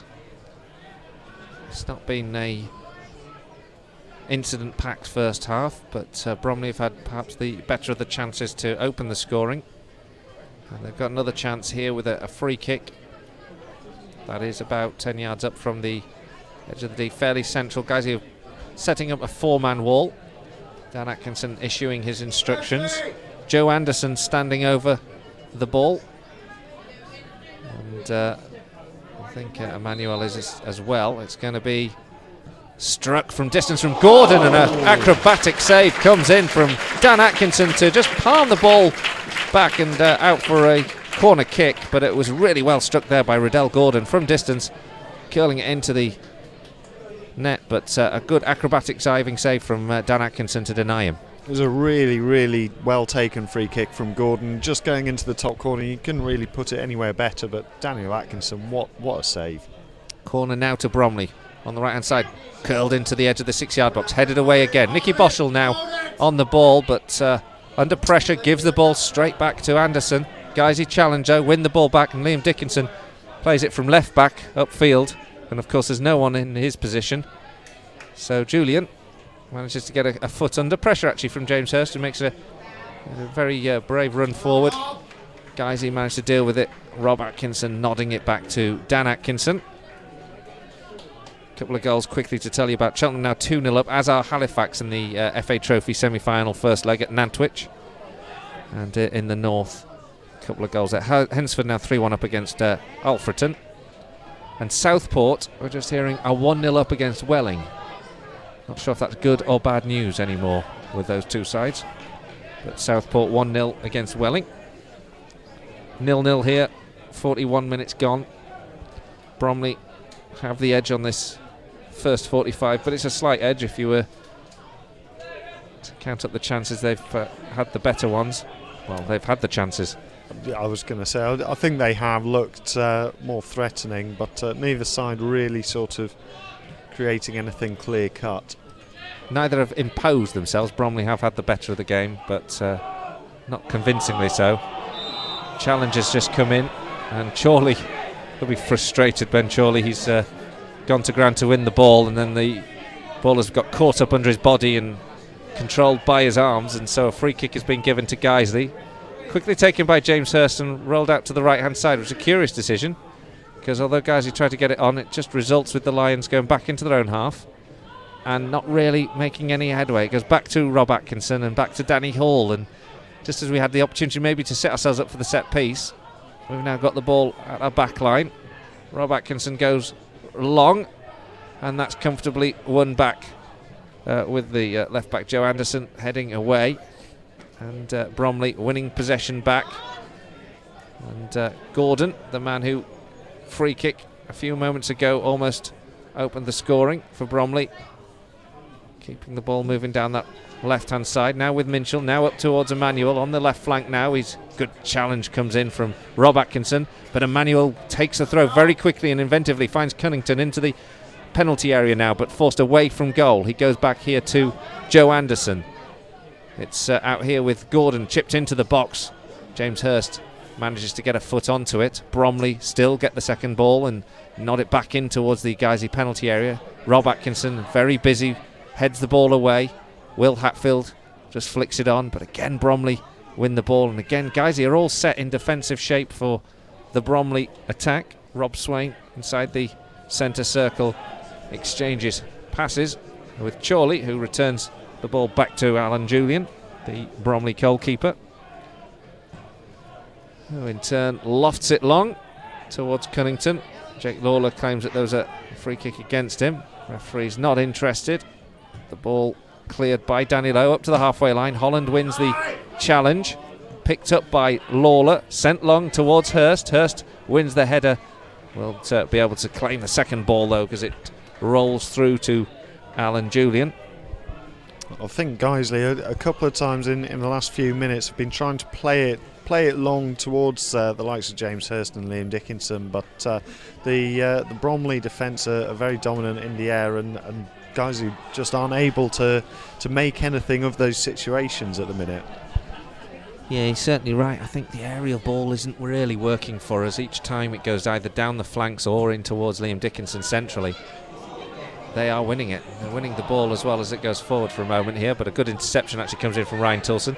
Battle on between Liam Dickinson and Swain, and in the end Rob Swain goes to ground. Liam Dickinson, I think, has just been a little bit too physical there, and a free kick is given. Certainly a big physical tussle between those two all game long, between Dickinson and Swain, and you're right, Dickinson just was a bit too physical with the Bromley captain there. And a couple other goals to tell you about. York 1, Barnet 1 in League 2. Blythe losing 1-0 to Hellsowen. Of course, Blythe at the top of the Evo stick. Premier free kick has just resulted in an offside decision against Bromley, so free kick to Guiseley. Chorley 1, Boston 0 in the National North. As we've always been saying, the Chorley game could have been us this afternoon, home to Boston. Well, Guiseley have a free kick taken as we strike the 45-minute mark. It goes all the way out for a Bromley throw. And there'll be 2 minutes of stoppage time to add. I think most of that just for the Will Hatfield seeing too. Yes, he spent some time on the ground, didn't he, with a shoulder injury, but he's happily over that. Guiseley now have the ball, but they're going backwards again, and it goes all the way back to Dan Atkinson. And the forward play isn't really working for the Lions. They've been in reasonable amounts of defensive duty without being under torrents of pressure. The Lions have the ball in the halfway line with Jake Lawler. Toulson back to Rob Atkinson. Lawler now chips the ball forward up towards Hurst. Hurst on the right hand side curls the ball into the box in towards Liam Dickinson. Guys, his best chance there for a moment. Liam Dickinson went to attack the ball with his head. He's actually knocked Sean Francis, I think, in the tussle. The referee just deciding to have a word with Liam Dickinson. I didn't think there was any malice in it. He was trying to win a header for a ball into the box. That's what it looked like to me. He went up for the header and wasn't able to get a clean contact from it, but I'm not too sure that was a foul. Certainly didn't really merit a talking to if it was a connection. But anyway, it's a free kick for Bromley inside the Bromley goal area, and lofted away by the goalkeeper, looking for Emmanuel, but this time Rob Atkinson wins the challenge, and the ball goes forward. Guys got a man down for the moment. There was a slip by Hatfield, I think, inside his own half. He struggles to his feet. Bromley win the ball back with Minchell. Minchell is dispossessed brilliantly by Nicky Boschel. Referee's given a free kick against Nicky Boschel. And a yellow card, apparently. No, oh dear. That can't be right, can it? And now there's a real tussle going on between Minchell and Hatfield, and I'm not quite sure why this is. Hatfield looked as if he was sort of seeing to his own socks, and I didn't see exactly what happened, but Chorley sort of almost had him in a headlock there. And then he's now having a Hurst go at James being Hurst. pushed to the ground, and this is all beginning to take off. Hurst has gone straight to ground. Now there's a real tussle inside the centre circle as players are getting all over, and I think the referee shouldn't really have picked up Nicky Boschel for the booking, but now this seems to have aggravated things. Hurst is on the ground. He went to ground after being pushed by a Bromley man, and now linesmen are both coming onto the field, and referee in the middle of it trying to pull the teams apart somewhat. There's no grappling or anything, it's just a lot of standing around and posturing at the moment, but much ado at the moment in the centre circle. Well, as you say, the initial tackle, it was a very good challenge from Nicky Boschel. He got the ball, and I think the referee called it wrong, and to get the yellow card, especially so swiftly, was very silly. But after that, I'm not sure if words were said from the likes of Hatfield and Hurst, but there's certainly some naughty behaviour from a couple of the Bromley players. I think Chorley and possibly Minchell as well. Well, the referee is just having a word with his assistants now, waving away the players. And I have to say, I think possibly because the decision wasn't right. I mean, I think if you watch that back, I think he'll find that Nicky Boschel got the ball cleanly. Possibly that set off some frustrations between the two, but then there was a real sort of coming together. A lot of, to be honest, there's a lot of pushing, isn't there, and posturing. Mostly a lot of occasional grappling of each other's shirts, nothing particularly dramatic, but the referee is forced into a decision. He's calling over Danny Lowe now to talk to James Hurst and Danny Lowe, so it's obviously captain's advice to have a word with Hurst. I think the call is that they'll feel that James Hurst went to ground rather too easily, and that's the decision, that's the discussion that Danny Lowe is being spoken to with James Hurst, and so I think that might be the extent of it. And indeed, James Hurst runs away, Danny Lowe runs away. We will restart with the free kick for the original challenge. I think that's quite sensible from the referee. I don't think there was anything sort of malicious from the Bromley players or the Guiseley players. I think there was a little bit of just a few arguments and a little bit of handbags, and I think it's quite right of the referee to just sort of tell them to calm down and just sort of carry on till half time. Yeah, I'd go along with that, to be honest.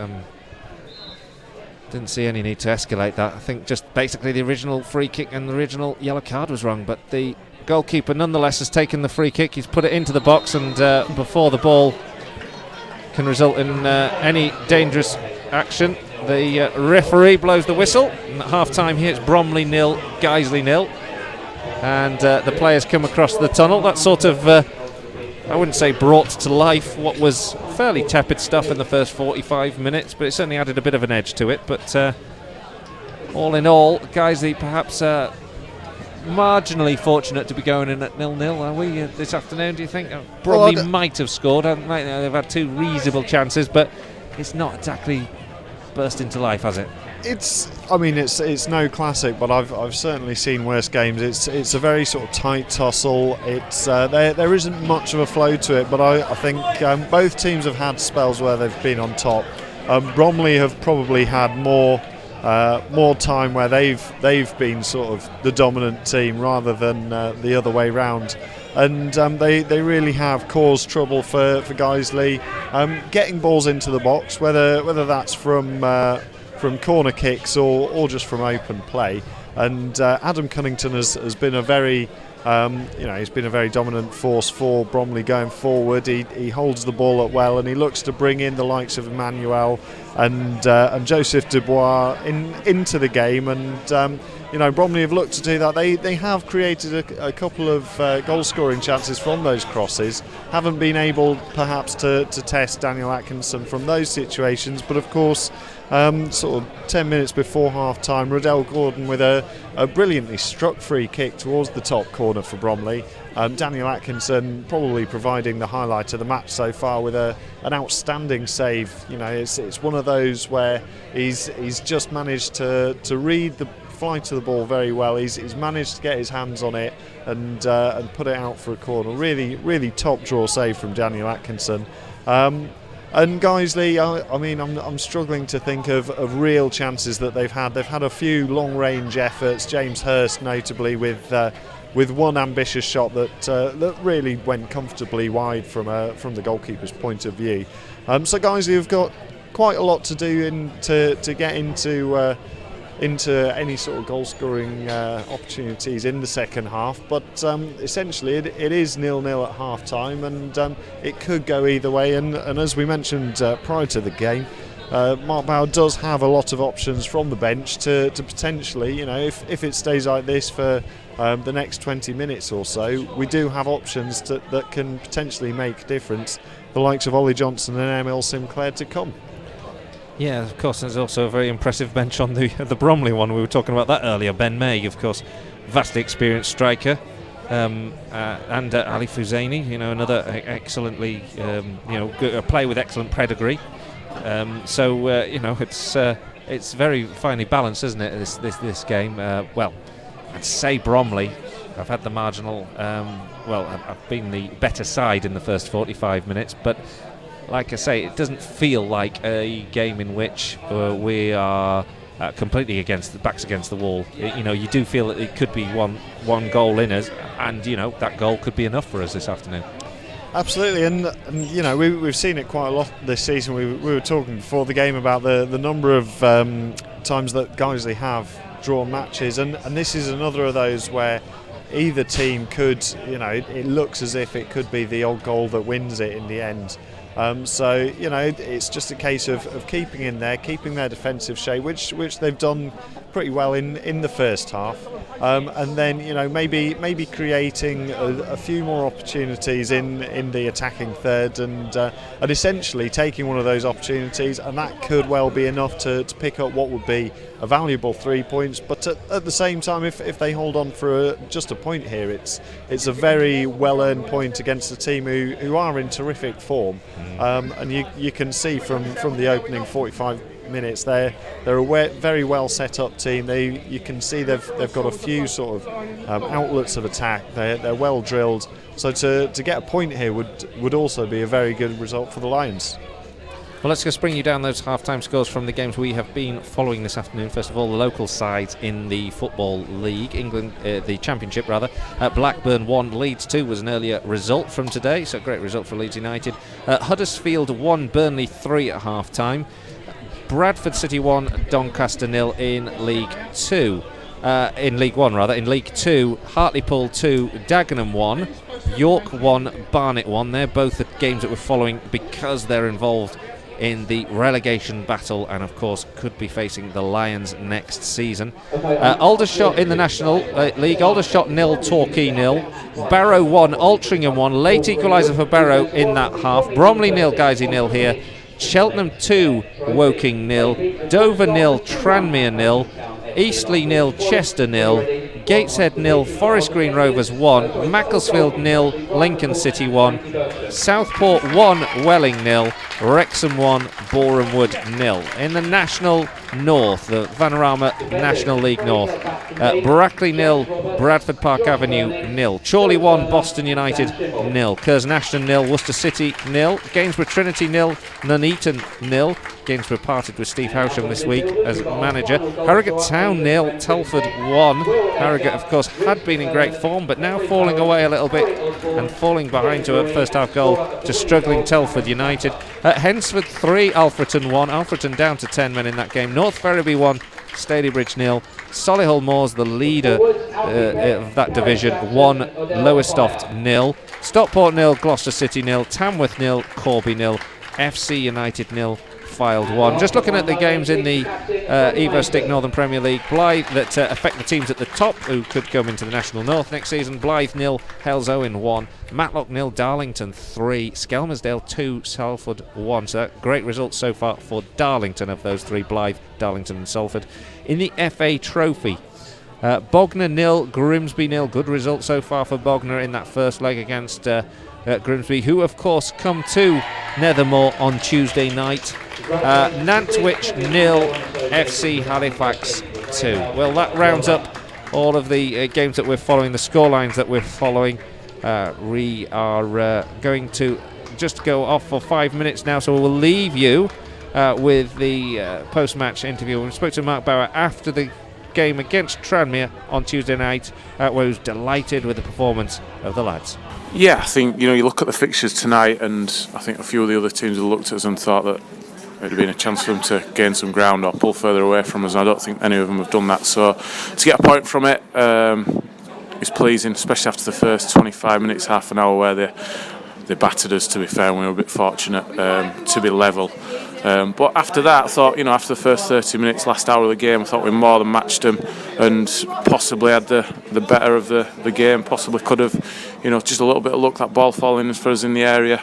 Might have even nicked a win, but no, the lads kept going. They're a top draw side. I think you saw the way they moved and passed the ball and ran off. They had bodies everywhere, real good quality about them. So what a good side they were in that first half hour. But once we got to grips with it, just started believing ourselves a little bit more. Then I thought lads did really well and deserve a lot of credit for the performance.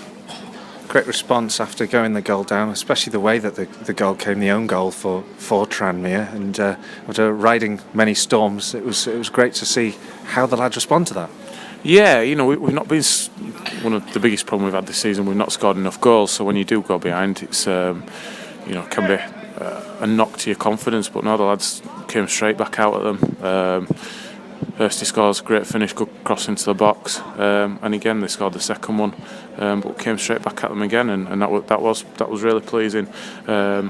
So yeah, they've shown a lot of character tonight. Because when you're under the cosh like we were that first half an hour, we could have found ourselves 2-3 down. But a mixture of some last-ditch defending, some great blocks, some fantastic saves from Dan Atkinson again. Thought he was excellent again for us. That sort of kept us in the game. A bit calamitous the way the goal went in. After all the good football they'd had, to score a goal like they did was almost ironic, really. But pleased with the performance. If we can produce that level on a more consistent basis, then some of these draws will turn into wins. Two of the moments to really notice were obviously provided by James Hurst. Two superb strikes. Yeah, great finish, composed finish with the first one. Just used the pace on the ball, good side foot with his weaker foot to finish it well. And as he lined that second one up, just really fancied him. Thought this is going to end up in the back of the net, and yeah, struck it well. Said to him before the game he would do a goal. Got him pushed further up the pitch tonight with Tully coming back into the side. And yeah, I think it was a real bright spark for us, and certainly looked a threat to them. Thought he pushed their left back quite a lot. It was good going forward for them. But yeah, I think it was an all-round good team display. I don't think there was anyone outstanding. But once, like I say, the first half hour, once we got out of the way, I thought everyone did the jobs really well, and it was a good performance in the end. And absolutely fantastic to see Ollie Johnson back on the field for the first time this season. And he almost came up with something, didn't he, late on in the game himself? Did, yeah. He just, you miss that, just you forget.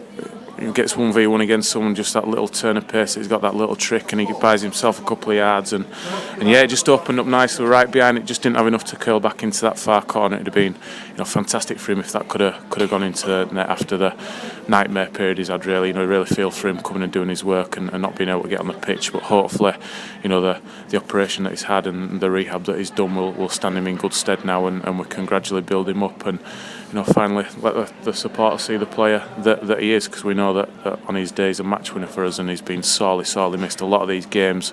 Look at the number of draws we've had this season.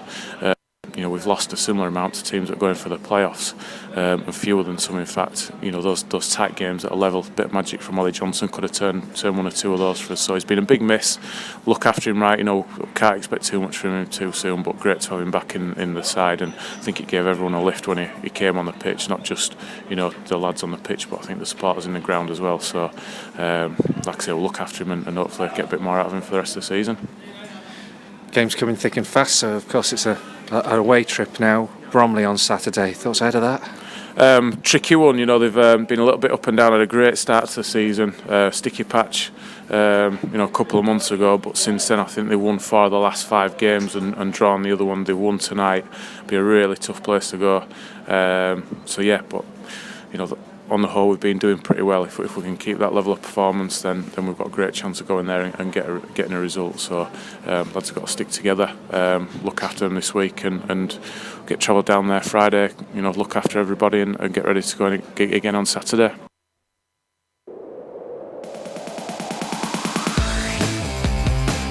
Ball played forward from Stephen Trench into the penalty area, chested down by Danny Hall, picked up here by Adam Boyce towards the left-hand side of the penalty area, gets it back in. The indicative. Oh, Nicky Bottle! He has put the ball in on the edge of the 6-yard box. Has Nicky Bottle turned this game round and perhaps possibly sent Guiseley through to the Vanarama Conference?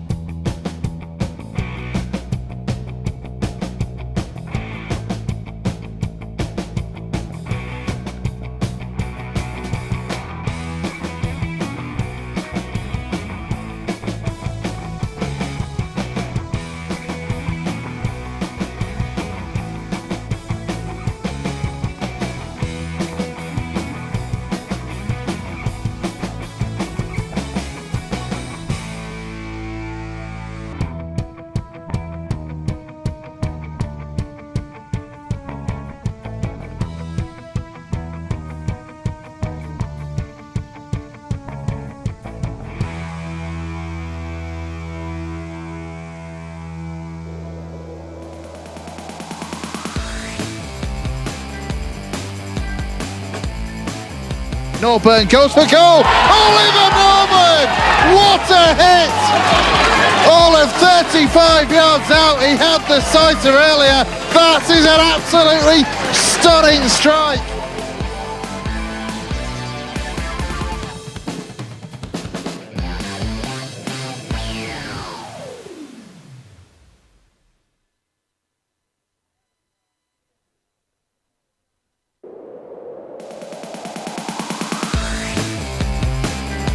Played forward from Stephen Trench into the penalty area, chested down by Danny Hall, picked up here by Adam Boyce towards the left-hand side of the penalty area, gets it back in. The indicative. Oh, Nicky Marshall! He has put the ball in at the edge of the 6-yard box. Has Nicky Marshall turned this game round and perhaps possibly sent Guiseley through to the Vanarama Conference?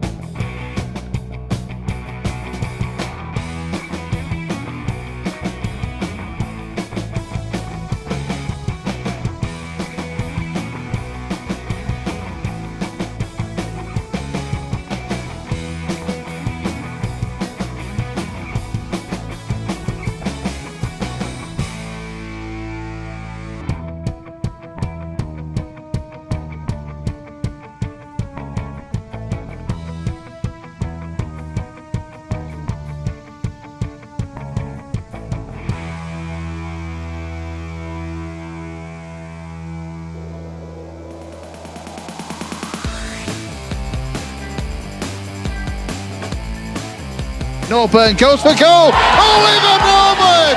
What a hit! All of 35 yards out. He had the sighter earlier. That is an absolutely stunning strike.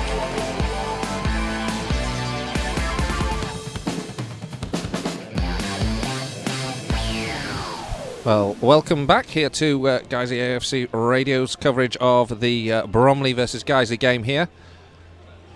And we're all about getting ready for the second half now. Both sets of players are out. 0-0 at the break. Better chances definitely were Bromley's. They had chances to score on one or two occasions in the first half, although it's not exactly been a siege, I think, as we were saying in the first half. Bromley had a couple of good efforts. A free kick that was palmed away by Dan Atkinson. A header from Lee Minshall, the central midfielder, headed towards goal, but it was blocked on the line by a combination of the goalkeeper and possibly a defender. Couldn't really tell in the melee. Couple of updates to the scorelines. The game between Nantwich and Halifax was delayed kick-off, probably because of the numbers of people trying to get into the ground there at Nantwich. It's now 2-1 to Halifax. It was 2-0, so Nantwich have got a goal back in that game. Could be important. And also in the Vanarama National North, we mentioned the game between FC United and Fylde have taken a second goal in that game. That one seems to be a little bit ahead of the others. But into the second half of those games here, we just wait to see what Mark Bauer will do to change things around in this half. And there already looks like there will be one change, and that change looks to be Emile Sinclair, who is just stretching down on the halfway line. I wonder if he's going to come on straight away. And indeed he is, as Gavin Rothery looks to be the man to be replaced. Gavin Rothery making way for Emile Sinclair. So Sandy, your thoughts on that? Well, it looks as if we're going to match Bromley formation-wise. We're going to have Dickinson and Sinclair up top with Boschel and Hurst on the wings. And I think in the first half the tactic did seem to be sort of, too often try and find Dickinson with a long ball, and too many times he was getting hounded out of it by Swain, the Bromley centre back. So it looks to be sort of change up of formation and hopefully a change in fortunes for Guiseley going forward. Of course, a similar formation to the one you saw when we played at Woking. Dickinson and Sinclair, so effective that afternoon. Guiseley now kick off. Bromley have the ball, played long up towards Cunnington, but won by Rob Atkinson. And now under pressure, James Hurst goes back to Ryan Toulson. Toulson clears up to the halfway line. Headed on by Jake Lawler, and a high foot comes in from Nicky Boschel. It's already on a yellow card, rather unfortunately on a yellow card by our viewpoint. And it's a late foot on Jack Colin. On a free kick to Bromley. It was quite a melee just before the break. Well, I say a melee. There was a bit of it's just standing, handbags, wasn't it? Standing together and bit of overreacting from a couple of players, notably James Hurst, who did have a talking to by the referee, but nothing too serious, I don't think. Free kick is Bromley's inside their own half, 10 yards in their field from the centre circle, taken by the goalkeeper, sent long, but towards the edge of the 18-yard box. Initially headed clear by Jake Lawler, eventually hoofed clear by Rob Atkinson, helped away by Nicky Boschel. Now Emile Sinclair aiming to get his first touch on the ball. Intercepted well as Bromley come down the right-hand side again and again. Cunnington has got the better of Danny Hall, and he can't keep the ball shepherded out to go out for a goal kick, and Cunnington managed to get the ball back into towards the penalty spot. Guiseley clear though. It was really well read from Rob Atkinson, who cut out the cross from Cunnington. And if Rob Atkinson had misjudged that, it would have been an easy opportunity for the Bromley striker. Bromley starting brightly second half, and it's another flick on from Cunnington. Finds Gordon on the edge of the D now. He's running away from goal. Good bit of footwork, gets himself clean through on goal, and a great interception from Dan Atkinson, then play it across the face of goal, and somehow Bromley are denied. But it all came from the creativity of Riddell Gordon, who just turned Rob Atkinson and James Hurst with ease, got himself through clean on goal. Dan Atkinson came out, managed to get enough of a touch on the ball to prevent it going towards the goal. But Riddell Gordon reacted first. He managed to get hold of the loose ball, but couldn't direct it on goal, just played it right across the face of the 6-yard box, and probably felt he should have scored. In the end, it's behind for a Guiseley goal kick.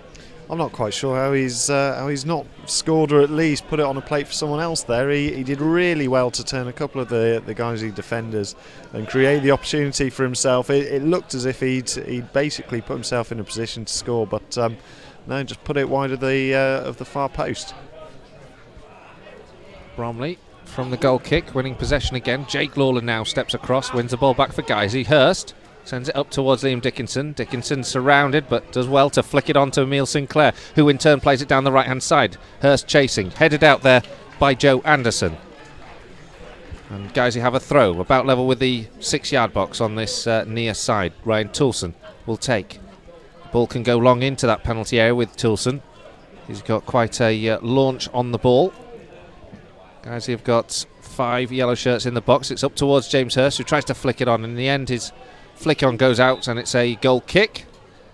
The goalkeeper, Alan Julian, is arguing with the assistant on this near side that he managed to hold it on play and should be able to take it from his arms. Goal kick to Bromley. Just great creativity there from Riddell Gordon. He's been a real problem, hasn't he, for Guiseley this afternoon? He's only 19. Real touch of quality, and showed really good composure to turn a couple of defenders there. Looks a real prospect, doesn't he? Oh, definitely. The ball won now by Rob Atkinson, played out down the left-hand side. Good chase on here from Emile Sinclair. He's beaten to it though by Jack Colin, knocked out for a Guiseley throw. About level with the 6-yard box, taken quickly by Sinclair, in fact. Given back to Will Hatfield. Lions not really set themselves into attacking space, but a little flick there from Nicky Boschel. Tries to find Sinclair again. Intercepted and helped away. It was that man Riddell again in the thick of things. Guiseley win the ball back and sent long by Lowe into a flick on from Sinclair. Finds Dickinson, who takes a shot, and it's saved by the goalkeeper, but the flag was already up on this near side. Free kick, but actually that was a simple move, but so much more promising with Sinclair and Dickinson trying to work as a front two. That's it. Dickinson looks a lot more happier, even in this sort of first 5 minutes of the second half. linking up well with Emile Sinclair. We've already seen on a couple of occasions that increased focus to play down the wings, and the two of them are linking up already, and hopefully carve out a few more chances. Guys, you get a bit of luck there as the ball wickedly bounces over Minchell. It finds Lawler and then Hatfield, who helps it on here to the right hand side, where Hurst plays it into Toulson now. Toulson crosses into the box looking for Dickinson, beaten away and out for a Guiseley throw, level with the penalty spot on this right hand side. Toulson throws it in, finds Lawler. Lawler drills it into the box looking for Sinclair. Cleared, up in the air. Hurst picks the ball up, takes a shot immediately, but it is blocked and then eventually cleared away. It'll be a Guiseley throw just up from the corner flag on the near side, the right hand side, as Guiseley are attacking this Bromley goal. Well, this is a much better from Guiseley going forward. They're starting to cause problems for Bromley, and hopefully they can capitalise soon. It'll be another long one, I imagine, from Toulson. It is indeed. It's in towards Dickinson. The man in front of him goes down. Dickinson ruefully shakes his head, and it's a free kick to Bromley. Bit of a cheap one to concede there from Dickinson, and in fact he gets a yellow card from the referee for that as well. And you've seen a few times he's had a few tussles with Bromley defenders, but that time I think might have been quite a cheap yellow card. Well, that, but also he must have said something, because it was never a yellow card offence in a million years. A referee sort of pointed around the ground as if he's given it for the free kick itself, which to me is a bit of it's a very soft decision. Both yellow cards, don't agree with. Very true, very true. Guiseley now scrapping to try and win the ball in midfield, and do with Jake Lawler heading on. But it's won back now by Sean Francis. Francis plays it long, headed away by Rob Atkinson, picked up by Hurst. Hurst up towards Dickinson, spins on the ball. Dickinson plays it in. Sinclair has to turn his pace. Can he make the ball? He can't. Good defensive work there from the Bromley back line, but Sinclair still working hard to win it and take it away from Holland, who sticks at his task, and Bromley managed to clear, but only as far as Danny Lowe. Ball out here towards Nicky Bosch. Has got a space to work into. Can Bosch get the cross? He's up against Riddell Gordon though, who's giving him no space in which to work in. Nicky Bosch does well. Gets it back here to Danny Lowe. Danny Lowe sends it infield to Jake Lawler. And Guiseley ticking the ball over, but not making the headway. Square now to Hurst. Hurst dinks it in towards Nicky Boschel, but as a challenge comes in, and then Bromley come away with the ball on this left-hand side, and it's Emmanuel shows a clean pair of heels to Atkinson, but the ball rolls out of play. It was a good turn from Moses Emmanuel on Rob Atkinson, but he ran out of pitch. Guiseley get the throw and take it to Hurst, and he's closed down by Joseph Dubois, and it's another throw to Guiseley. 53 minutes gone, 0-0. Doesn't feel like a game that will finish 0-0 actually, to be fair, this afternoon. I think there's a goal in it. Guiseley beginning to grow a bit more in the second half, having made the change. Gavin Rothery went off at the break. Emile Sinclair came on, and partnering Liam Dickinson seems to be more effective in the forward play. There's a couple of goals now. Cheltenham 3-0 up against Woking, and in the National also Southport 2, Welling 0. In the League 2 relegation battle, it's Hartlepool 3, Dagenham and Redbridge 1. And in the National North, Curzon-Ashton 0, Worcester City 1. Guiseley on the ball. Hatfield to Lawler. Lawler chips it over. Lovely pass from Lawler there. Yeah, he chips it over. Cannington finds Danny Lowe on the left flank. Field here to Hatfield again. Guiseley not making the headway though just at the moment. Holding on to the ball. Bromley setting themselves in defensive shape. The ball goes towards Hurst in the end, but is intercepted by Anderson. Joseph Dubois wins the ball back now for Bromley. Anderson now blocked by Nicky Boschel at the expense of a throw. Taken short. The Bromley left back plays it forward. Intercepted by Will Hatfield. And then Ryan Toulson up towards Sinclair. A inventive flick from Nicky Boschel, keeps the ball ticking over, a sort of backheel volley in the middle of the park to find Danny Lowe. And then a good tackle comes in from Holland. Jack Holland wins the ball back for Bromley. And it's up to the halfway line now as the home side begin to muster an attack of their own. Gordon. Square now to Minshall. Denied with a header in the first half that was cleared off the line. Lee Minshall. Guiseley managed to get the ball away, and it's into the terraces. A nice header from one of the fans on the far side. I was just going to say, was that a little bit? He's very nonchalant about it as well afterwards. Yes, it's happened every week. Nonchalant is exactly the word. Nonchalant header, wasn't it? So throw into Bromley. We had one like that at home to Forest Green. It was a brilliant header from a spectator just behind the goal. The ball now onto the edge of the 18-yard box. A spin from Moses Emmanuel and a turn and shot, but this time fluffs his line, sends it high and wide. Optimistically claims it's a corner. It's out for a goal kick. It's one of those where he's got it so far off target that you might as well just claim it's taken a deflection, because surely no one could have actually meant to shoot that badly off target. Goal kick now for Dan Atkinson to take. He will launch this one up to the halfway line. Flicked up in the air by Hatfield. Taken down by Minshall, who spins, goes backwards. Hoofed away now by Rob Swain. It's a long ball that's actually causing Guiseley all sorts of problems as Moses Emmanuel gets in the thick of things, collects the ball inside the penalty area, lays it back towards Cunnington. He doesn't win it, but Rodell Gordon does. Spins into the area, takes a shot, blocked by one, and then blasted into the side netting. Looked like it had gone into the net from this angle, hence the short-lived cheers from the home fans. But great work there from Rodell Gordon, and last-ditch defending from Guiseley, but it all stemmed from a ball forward that was high in the air that the Lions defence didn't deal with, and that the ever-present danger of Moses Emmanuel caused all sorts of problems. In the end, Rodell Gordon's effort was a firm drive, but just went the wrong side of the upright from a Bromley perspective, and it's behind for a Guiseley goal kick, and still 0-0. Well, we've already mentioned Rodell Gordon a few times, but the ball fell to him, and now there's another attack up here. This time Moses Emmanuel, who uses a high foot, is penalised just as the ball was rolling through to him, and a tackle on Rob Atkinson. I wasn't too happy about that, but just for a moment these balls forward, played swiftly up towards Moses Emmanuel, just seemed to cause Rob Atkinson, Danny Hall, all sorts of problems again. Well, whereas in the first half the Bromley centre-backs were more than happy to deal with constant long balls forward, the Guiseley centre pairing of Hall and Atkinson seemed to be struggling a little bit at the minute, and you see there they go again, both of them going for the same ball.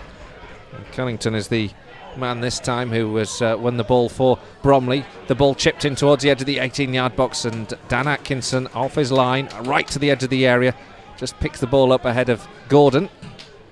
Hurst now making crossfield clearance way over the head of Emile Sinclair, so Bromley will recover possession, but it's intercepted by Nicky Boschel. Poor ball for Holland. Now chance for Boschel to find Sinclair on the edge of the area. Sinclair gets a shot blocked, cleared now, but picked up now by Jake Lawler. Out here towards Hurst on the edge of the 18-yard box. Bromley back into defensive shape now. Hurst gets a cross in. It's cleared only as far as Hatfield. He'll drill it in from the edge of the area. It hits the crossbar. It was a well-floated ball. The flag goes up anyway against, I'm not quite sure, Nicky Boschel possibly, but Will Hatfield set himself up, chested the ball about 25 yards from goal and struck it. It floated over the goalkeeper and then off the top of the crossbar. Flag up for offside for the follow-up, and it's a free kick to Bromley. I'll tell you what, we've had a couple of long-range beauties this season from Guiseley, but that would have been up there with the best of them. The ball fell nicely to him, sort of just outside the penalty area. There was no one around him. He had plenty of time to eye it up and hit it sort of with the outside of his boot towards the top corner, and just came off the bar. Lawler wins the header from the clearance, but it's a throw-in for Bromley in left-back position. Well, we've both had chances now in the last few moments. Bromley might have taken the lead when Rodell Gordon went through and goal. Somehow skewed his effort just wide of the upright from close range. Free kick now given to Bromley inside the Guiseley half. Adam Cunnington, the player who's been fouled. He's a real handful, 6'3". He's a player with great non-league experience as well, playing with Cambridge United a couple of years ago. He's been a real problem this afternoon. Earned his side another free kick. Anderson will take from this near touchline, plays it down the left flank, and now it's won by Emmanuel, but Emmanuel, he wins the ball back. He lost it for a moment, spins it into the box, headed towards goal, and it's just put wide by Pierre-Joseph Dubois. A super cross there from Moses Emmanuel, and Pierre-Joseph Dubois should have hit the target, but instead just knocks it past the post and behind for a goal kick. He really should have scored that. He agonisingly wide from his point of view, but that chance was just made from sheer tenacity from Moses Emmanuel, having lost the ball to win it back immediately from a hesitant James Hirst and set it up on a plate for his teammate. Goalkeeper's got the ball at the moment as he rolls it out for Bromley. They work it from the back well, and the home side now lifted by yet another chance. Guiseley just rocking a little bit. This game seems to have certainly opened up much more in this match since the Lions have made the change since the second half, going 4-4-2. Neil Sinclair and James Hirst chasing down the ball. Goalkeeper Julian's just sliced his clearance, but Bromley managed to scoop the ball away up towards Cunnington, who flicks on well here for Emmanuel. Emmanuel and Cunnington combine, but there's a challenge comes in from Toulson. Minchell now out to the left flank, finds Emmanuel again. Moses Emmanuel, his cross almost set up Joseph Dubois moments ago. This time his cross is blocked, and Sinclair collects for Guiseley inside their own half. Toulson in right back position is forced into a rather unconventional clearance. Sinclair back in his own half, having to work hard in defensive duties at the moment. Jake Lawler can't make any headway. He needs to keep the ball moving, so goes back to Rob Atkinson as he's under pressure. Rob Atkinson steps forward, lays it in towards James Hirst. There's a challenge in on Hirst that looks like possibly a free kick, but the referee doesn't give it, and neither does the Hirst really appeal for it. And eventually it's put out into touch by Anderson, and it's a Guiseley throw. Well, they certainly look to be probing more Guiseley than they were in the first half. Bromley have shown all game long that they're happy to close down, but Guiseley are looking a bit more incisive this second period. Toulson takes the throw in field into the box. Nicky Boschel picks up on a loose ball. Holland not quite controlling the ball into the area in the first occasion, but Boschel can't capitalise. Goes out now to Danny Lowe on the left hand side. Lowe shapes for a cross, gets the ball into the area, but there's only a white shirt there, picked up by Hirst temporarily on the edge of the 18-yard box, but well dealt with again by Bromley, as Guiseley's pressing doesn't result in a goal chance on that occasion. And now is a chance for Bromley on the counter-attack as Anderson comes down this left-hand side. He's got options in field, but decides to check his run, gives the ball to Cunnington, square now to Ben Chorley. Chorley to the right-hand side, and Gordon is stopped in his run. It's picked up though by Holland, and his ball forward will be let to roll out by Danny Lowe, and goes behind for a Guiseley goal kick. Well, going back to that Nicky Boschel chance, if he'd had a better touch there, I think he'd have been clean in on goal. The ball was sort of bobbling. He looked to have got clear of the Bromley defender and would have been sort of one-on-one with the keeper. But the ball just sort of wouldn't be tamed, and the defender was able to recover and get it away. But potential opportunity there for Guiseley as Bromley make a substitution here. Yeah, and is that right? Moses Emmanuel who's coming off, and Bradley Goldberg coming on. And Bradley Goldberg, you were saying, was the man midweek who. Did he get the goal against he didn't get the goal. It was Adam Cunnington who right. scored against Halifax, but I read a couple of reports that suggested that his replacement of Moses Emmanuel was the game changer for Bromley, so potentially one to look out for. 22 years old and pedigree with Charlton Athletic in his early days, so he's obviously well thought of here at Bromley. Guiseley now defending, and goes long by Rob Atkinson before it rolls through to the back line here. And Bromley work the wall out from defence with very great cool passing. And it's a chance now for Swain to find Gordon, still inside his own half, but a good turn from Gordon. Plays the ball to the right hand side where Holland's made an advanced run. from right back, and it's played in towards the edge of the 18-yard box, and this is the first chance here for Goldberg to cause Guiseley problems, and he causes Danny Hall enough problem to force him to concede the corner when it looked like Danny Hall might just be able to let that one shepherd out for a goal kick.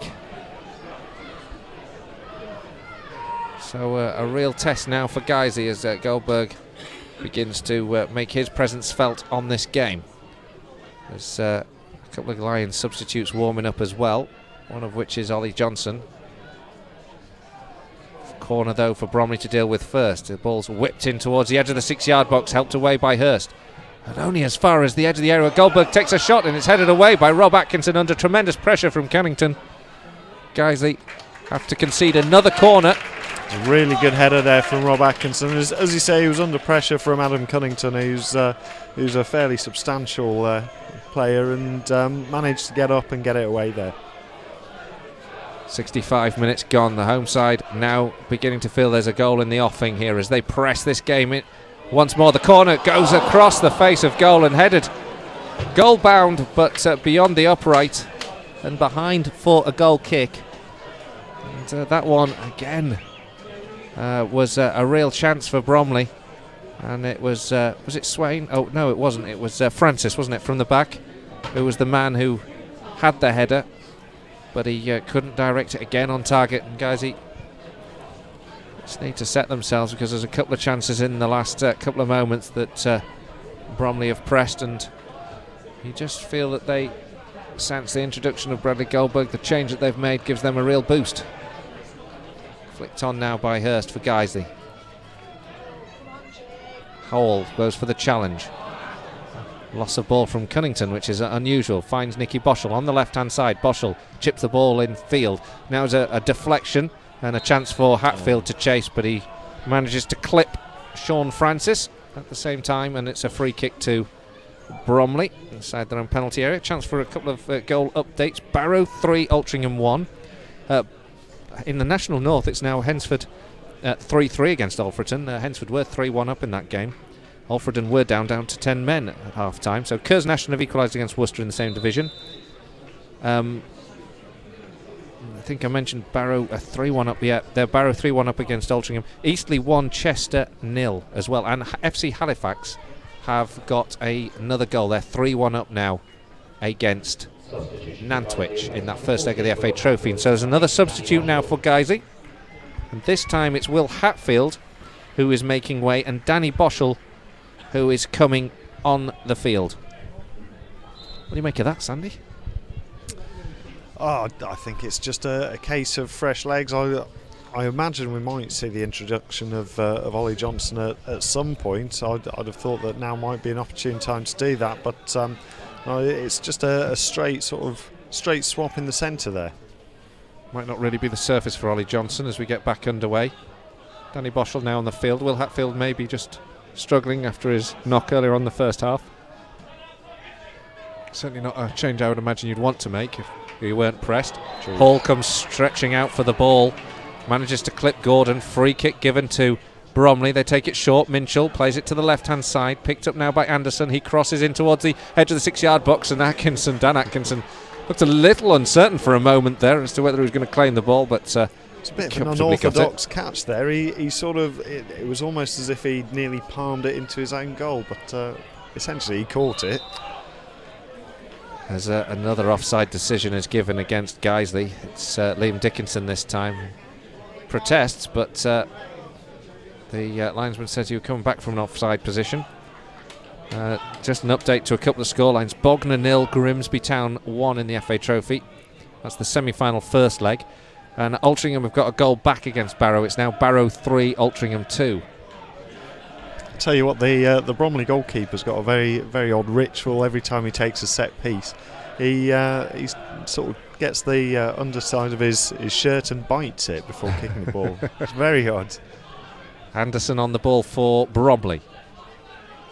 On the left foot, he plays it to the left-hand side and finds Minchell in some space. Minchell on the angle of the penalty area, curls it in. This time headed home, and it's Goldberg, the substitute, who heads it behind Dan Atkinson and into the top right-hand corner. And in the last few minutes, it felt like it was coming.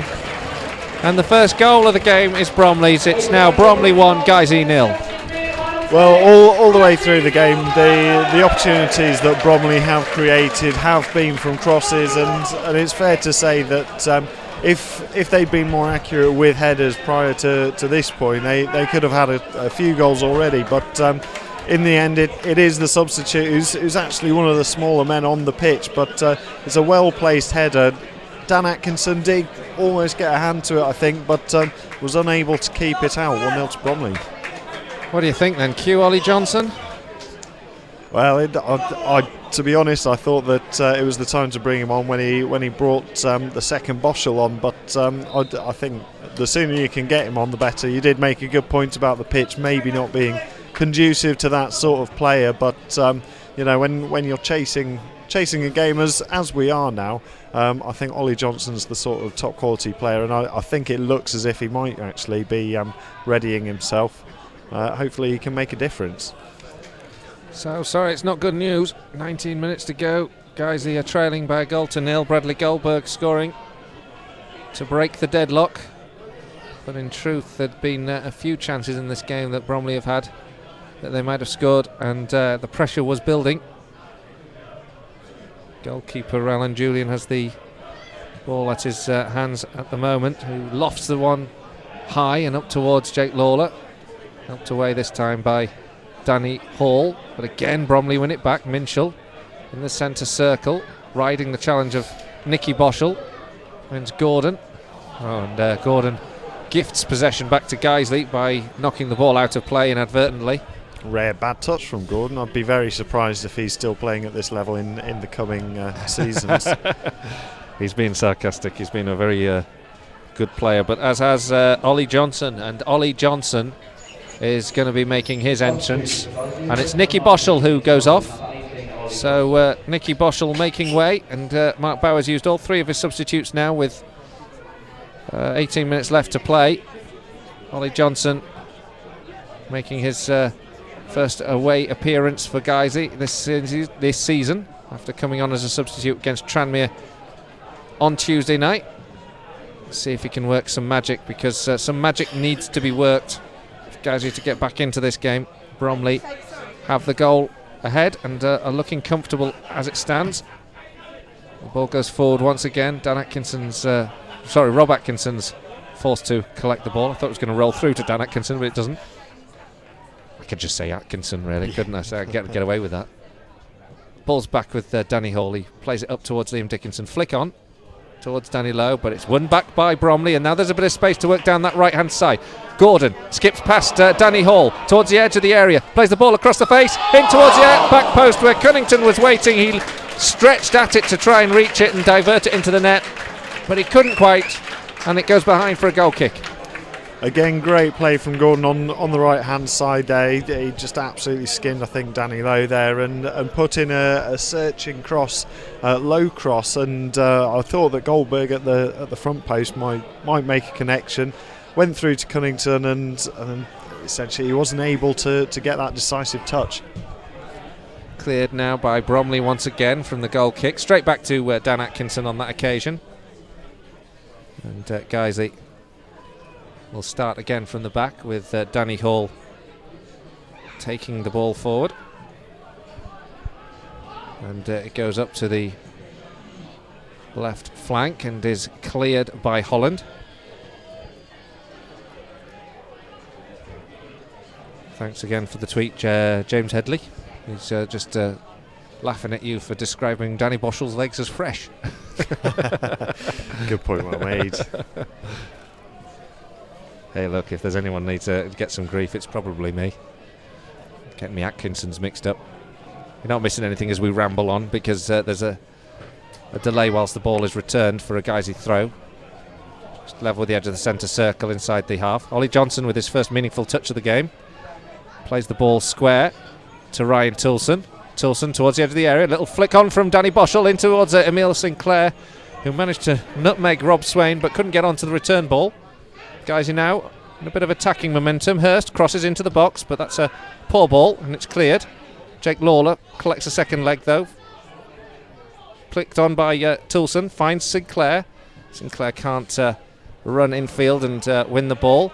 Goldberg does get the ball, but is swiftly dispossessed by Rob Atkinson. But it's taken down in left-back position by Bromley and up towards Bradley Goldberg. And this time a header from Rob Atkinson just almost gifts Cannington possession.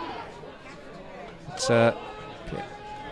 Joseph Dubois and Minchell battling to win possession back for Bromley on the halfway line, and they do. It goes long towards the back line, and this time Cunnington is penalised for his challenge up against Rob Atkinson. Guiseley hurry things along, and the haste doesn't work. Jake Lawler's ball forward, easily intercepted, but put out in the end rather cheaply by Bromley for a Guiseley throw. It's been quite a lively second half, and there was a nice little spell of pressure there for Guiseley, and they'll be hoping for more of the same. Ball forward towards Liam Dickinson. He doesn't win the ball, but the second phase fell for Hurst, who tried to pick out Ollie Johnson. He couldn't, and it's headed away. Now Danny Lowe plays the ball out to Ollie Johnson, who's up in the halfway line and under pressure from Gordon. Ollie Johnson keeps the ball ticking over though and gets it back to Danny Hall. Looking for it back, trying to create things. Danny Hall, in fact, will opt to go down the left channel, and in the end it's easily headed, and now Danny Hall's out of position. Cunnington, he skips past Rob Atkinson, slips for a moment. Oh, the linesman's flagged for a free kick on that far side. Cunnington plays the ball in towards the area, headed up in the air by Joseph Dubois and then picked out to the air by Dan Atkinson. Not convinced that was a free kick in the first place, but the linesman on that far side did flag, and now Guiseley have managed to ride their luck again on that occasion. This time Danny Boschel just clips Joseph Dubois on the halfway line.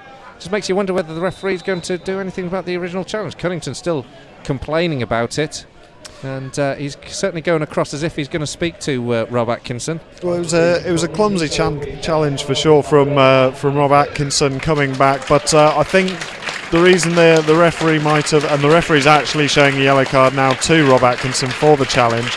The referee played advantage because Cunnington, although he was sort of scythed down, he got back to his feet quite quickly and was able to create the chance. I'm not sure he actually connected with him. That's my beef with it, to be honest. I don't think he actually connected with him. I think he slipped under the challenge, but I don't think he really touched him. So well, that'll be a third soft yellow card for Guiseley. Well, I think though, if you're to say that was a foul, then absolutely it has to be a yellow card. Yeah, true. Cunnington won't make any more threat to Guiseley this afternoon. He's going to be replaced now, and the man coming on is Ben May, 32-year-old striker, of course well known for his time at Millwall. He's vastly experienced, so it doesn't get any easier for the Lions. Anderson floats the ball in towards the edge of the 18-yard box, headed away. Danny Lowe will complete the clearance from left back. He plays it up towards Emile Sinclair, who's a few yards inside his own half. He doesn't win it, but it's scrappily miscontrolled. And Bromley take possession back, give it back to the goalkeeper. And Julian sends it into the centre circle where Jake Lawler wins the header and battles away, trying to win the ball back, but Joseph Dubois is still battling hard himself to keep possession of Bromley. Ryan Tilson with a good challenge. It goes long and Guiseley can't get on the end of it. Emile Sinclair struggling to win the balls up front just for the last few minutes. Tilson now on the halfway line opts to go back to Danny Hall. Danny Hall out to Rob Lowe. Few options for Lowe. He goes up towards Sinclair, who again under tremendous pressure from Swain is reduced to pulling Swain over, and it's going to be a free kick to Bromley just outside the penalty area.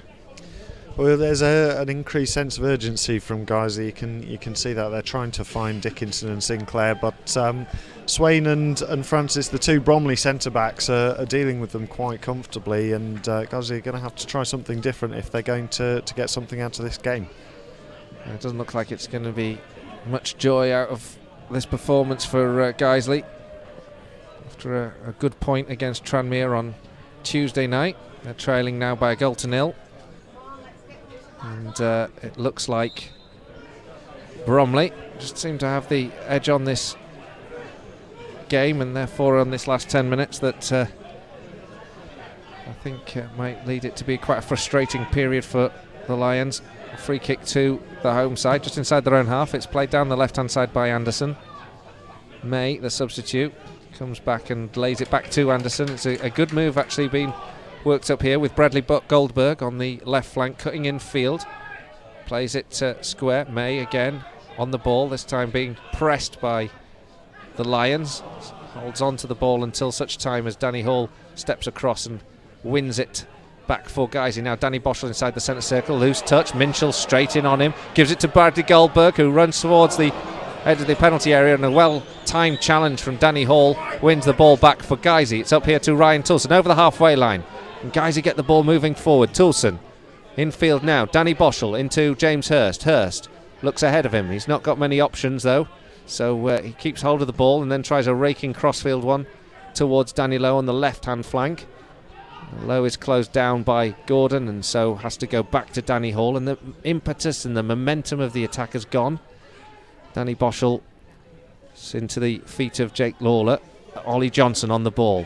Can he craft something? He's a good distance from goal with many players ahead of him. He goes right to the Ryan Toulson. Toulson crosses into the box. Liam Dickinson gets up in the air, but he can't head it down towards Emile Sinclair. And Bromley managed to clear the ball up to the halfway line. Ben May wins the header. Can't control the second ball. And in the end, it's out for a Guiseley throw inside the Bromley half, about level with the centre circle. Lofted up to Emile Sinclair, who chests the ball down, gives it back here to Danny Boschel. Danny Boschel opts to send it out to the left-hand side, but Danny Lowe hasn't quite arrived on time. He does keep it in though, and then gets a good cross in towards the edge of the 6-yard box. Danny Boschel was looking out for it, but he couldn't get on to the end of the ball, and in the end, Bromley clear. Goldberg with a good flick on. Finds Ben May inside the centre circle. Ben May just holding on to the ball. And Bromley work it out well to the left-hand side. Joe Anderson, who cuts in field now, inviting the challenge, but Goldberg has peeled off to the left flank and then loses his touch on the ball, and it's out for a throw to Guiseley. Well, you saw a bit of game management there from some of the old heads on Bromley's team, May and Chorley, just sort of slowing it down and just keeping possession. Still 1-0 to Bromley, and they've won the ball back, and it's a good one. It's found Goldberg on the edge of the D. He's spun once and twice, but can't get past the third. And then a brilliant curling shot. Superb goal from Bradley Goldberg. He turned on the ball with 3 Guiseley players around him, dinked the ball over them, and curled it on the inside of the upright. I think that is the game up for Guiseley with just 7 minutes to go. It's now Bromley 2, Guiseley 0. Yeah, as you say, sadly, I think it is probably game over for Guiseley, and I don't think I'm going to be picking out the danger men for the opposition anymore, because lo and behold, he's come on and scored 2, and that was a very, very cool finish. He just sort of set himself on the edge of the area. No one really sort of came in with a challenge, and he was able to pick his spot and just curl it beyond Dan Atkinson. A really nice finish, and yeah, Bromley now 2 up. Could be an expensive afternoon this for Guiseley. 2-0 down now to Bromley. The 3 points are with the home side. The Lions haven't acquitted themselves particularly well in this game, and now Ollie Johnson runs forward in towards the penalty area, tries to get past the central defender but can't. It's cleared. Danny Lowe up towards the edge of the 18-yard box. Emile Sinclair goes past one. He's challenged, and Bromley don't concede the free kick, and in fact get the ball with Joseph Dubois, who plays it up towards Goldberg against Rob Atkinson. Atkinson under pressure, backheels the ball, keeps it in play, and does really well to get Very past Bradley Goldberg on that occasion. He needed his full range of skills there to defend on that instance. But Bromley recover the ball, and some good work there from Francis. Chipped forward and headed away by Atkinson. Now Danny Hall towards the halfway line, who is looking ahead of him for options, but can't find any. In the end, he finds Ollie Johnson, who's very deep on the halfway line, plays the ball to Jake Lawler, out here to Toulson. Toulson needs to get the ball moving. He gets the cross into the box. That one's going to be dealt with, but it's an awkward ball, and that means that Francis is forced to concede the corner. And guys, you get a corner on this near side, and possibly a goal now might give the Lions a fighting chance of getting back on parity in this game. You would hope so, but they would have to get the better of this corner, and Bromley have shown they're dominant in the air. Corner comes in, as you say. Minchell wins the header from Rob Atkinson. Ollie Johnson picks up the second phase on the left-hand side, cuts in towards the penalty area, drills one in, blocked, tries to win the second ball, lunges in for a challenge and clips the Bromley defender. By my reckoning, that was a yellow card on the evidence of today. I was literally going to say that was more of a yellow card than the actual yellow cards that have been issued this game. But a nice bit of quality from Ollie Johnson to cut inside from the left flank there, and it was unfortunate that it was such a crowded box, and it was sort of blocked on its way in. And I think through sheer frustration, he's just sort of hacked down the Bromley defender. Quite a clear free kick there. And thanks to Dave Kendra, who's just point out he's got home with 20 minutes left of the game, turned on the radio to listen to us, and we concede 2 goals. So it's firmly down to Dave Kendra this afternoon. I'm glad he's taking responsibility away from me. He's got to stand up and take full accountability for this scoreline. Not that you want to discourage him from listening again or anything. Yeah, we do. Scorelines coming through. Cheltenham beaten Woking 4-0. Forest Green have won against Gateshead. Actually, Bromley now on the attack with Gordon. He's just chipped it over. Danny Lowe gone into the penalty area, skips it past the goalkeeper, hoofed away by Ryan Toulson. Great work again there from Riddell Gordon. Almost getting a third for Bromley. And now Guiseley are having to try and recover the ball. Eventually, Danny Lowe gets a head on it. Boschel infield now to Danny Hall. Lions losing this one at the moment, 2-0. With just 2 minutes to go. The ball goes up towards the right channel, over the head of James Hirst, won back again by Bromley. Ryan Toulson intercepts, sends it down the right channel, and it's a battle on for Liam Dickinson to try and keep it in play. He can give it back here to James Hirst. Hirst plays it back here to Lawler. Out to Dickinson. Dickinson's ball takes a deflection, headed away, and then won back now by Rob Atkinson. But Toulson struggles to keep it in play, does well though, in towards the edge of the area. A shot comes in there from James Hirst. It takes a very close block to keep it away from goal, and it goes all the way back to Dan Atkinson, who plays it out here to Toulson. 2 minutes to go here. There's a scoreline where it's 3-3 now between the game involving Welling and Southport. Guiseley trailing 2-0. Welling were 3-1 down at one point in that game, so they've battled back to claim a point. A point closer to Guiseley, I'm afraid. The Lions have the ball though on the halfway line. Rob Atkinson, Toulson, has to be prepared to get a good delivery into the box, up towards Liam Dickinson, flicked on by Dickinson.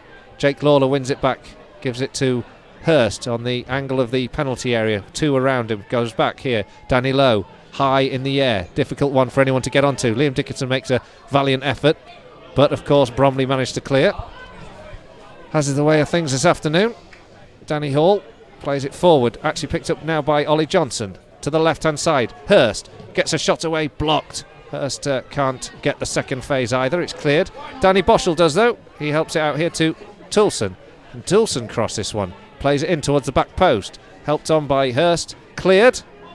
And there's a chance here for Ben May just to hold the ball, does really well there, just to flick the ball back into left back, where that allows the home side just to control possession.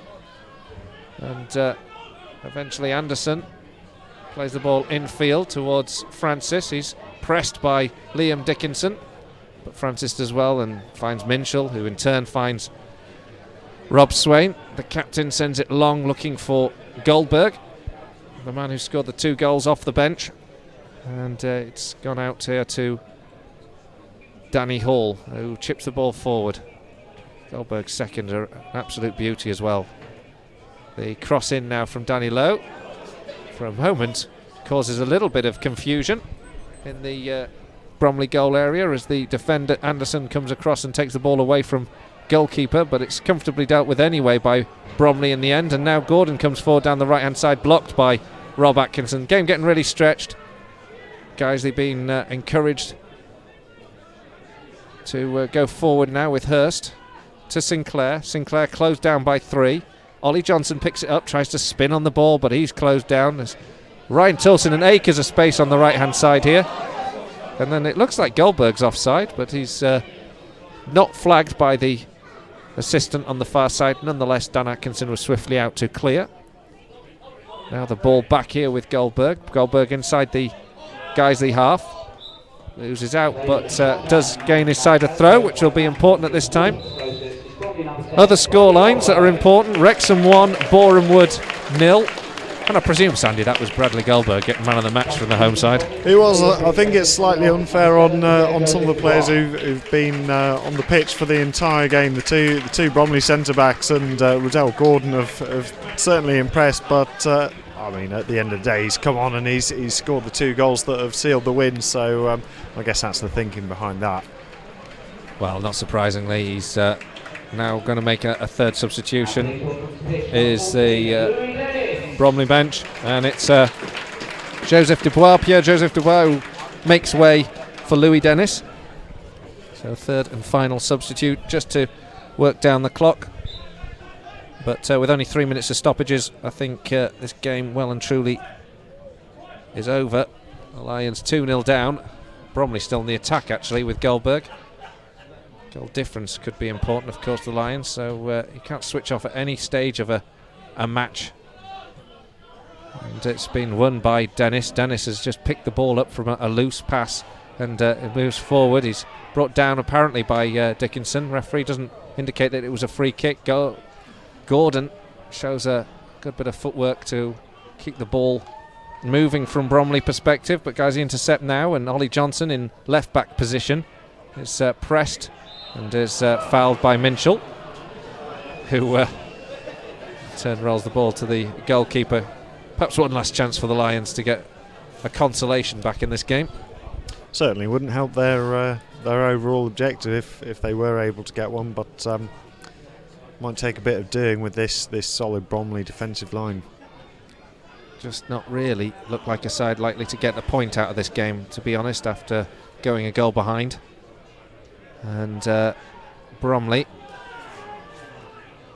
who are on the ball at the moment, have just been dispossessed by Guiseley. And then Danny Hall plays one right across the face of the back line and almost intercepted there by Bradley Goldberg. His touch just a little bit heavy and it rolls out of play for a throw, but Goldberg doesn't give it up. It's now with Tulson in right back position, can't get out of his back line. He goes across the face, gives it to Danny Hall. He's being chased down by Ben May.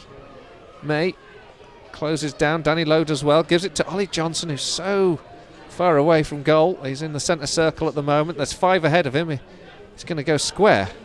Gives it to Tilson. Guys, you just have to roll the dice surely now. Danny Boschel gives it to Hurst. Hurst now 30 yards from goal.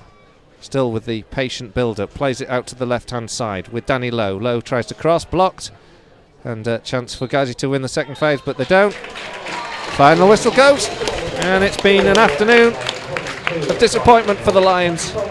After holding out, Bromley have scored twice, and it's been the substitute Bradley Goldberg who's done all the damage, including a fantastic second goal, and it's finished here. Bromley 2, Guiseley 0.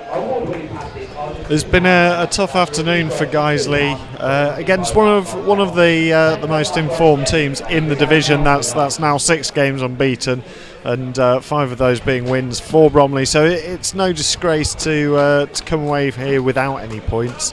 But what will be very disappointing is that they did hold out for a large period of the game, only to come unstuck by 2 late goals from the substitute Bradley Goldberg, and the first coming in predictable fashion after Bromley had carved out a number of opportunities from crosses.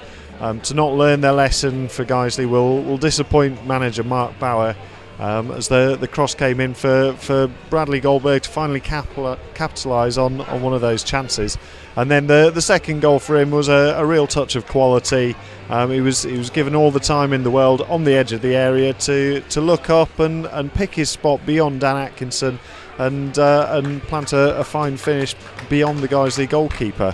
I think the positives for Guiseley, there aren't many on a day like today, but they did hold out for a fair amount of time, and the return of Ollie Johnson, he showed a couple of sparks at the end of the game, but ultimately Guiseley weren't able to make those chances and get those goals, and as soon as Bromley scored one and then scored another, Guiseley didn't really look as if they had it in them to actually come back into the game. Yeah, so it's been a disappointing afternoon here on Guiseley AFC Radio, I'm afraid, with the Lions succumbing to 2 goals in the second half from substitute Bradley Goldberg. The second, like I say, an absolute pearler. You have to hold your hands up and applaud the quality of the finish on this occasion. But it means, of course, that the Lions are now looking to other results this afternoon to see where that leaves them ahead of the big game at home to Grimsby on Tuesday night. So let's go down those full-time scores of the games we have been following this afternoon. First of all, we'll start with the Football League. In the Championship, Blackburn 1, Leeds 2, Huddersfield 1, Burnley 3, the 2 local teams. League 1, Bradford 2, Doncaster 1. And in League 2, the teams at the bottom who are battling relegation into the Vanarama National. Hartlepool 3, Dagenham and Redbridge 1, leaves Dagenham and Redbridge adrift. York 1, Barnet 1. York had led in that game, Barnet equalising in the second half. So the Vanarama National League, Aldershot 0, Torquay 0, Barrow 3, Altrincham 2, Bromley 2, Guiseley 0, Cheltenham 4, Woking 0, Dover 0, Tranmere 0, Eastleigh 1, Chester 0, Gateshead 0, Forest Green 1, Macclesfield 1, Lincoln City 1, Southport 3, Welling 3, Welling were 3-1 down in that game, Wrexham 1, Borehamwood 0. In the National League North, Brackley 0, Bradford Park Avenue 0, Chorley 2, Boston 0, Curzon Ashton 3, Worcester City 1, Gainsborough 1, Nuneaton 0, Harrogate Town 0, Telford 1, Hensford 3, Alfreton 3. Alfreton coming back from 3-1 down with 10 men to equalise 3-3. North Ferriby 1, Stalybridge 0. Solihull Moors 2, Lowestoft 1. Stockport 3, Gloucester 0. Tamworth 0, Corby 0. FC United 1, Fylde 2. The Northern Premier League, the Everstick Northern Premier League that we were following, Blythe, the leaders, lost again 1-0 at home to Halesowen.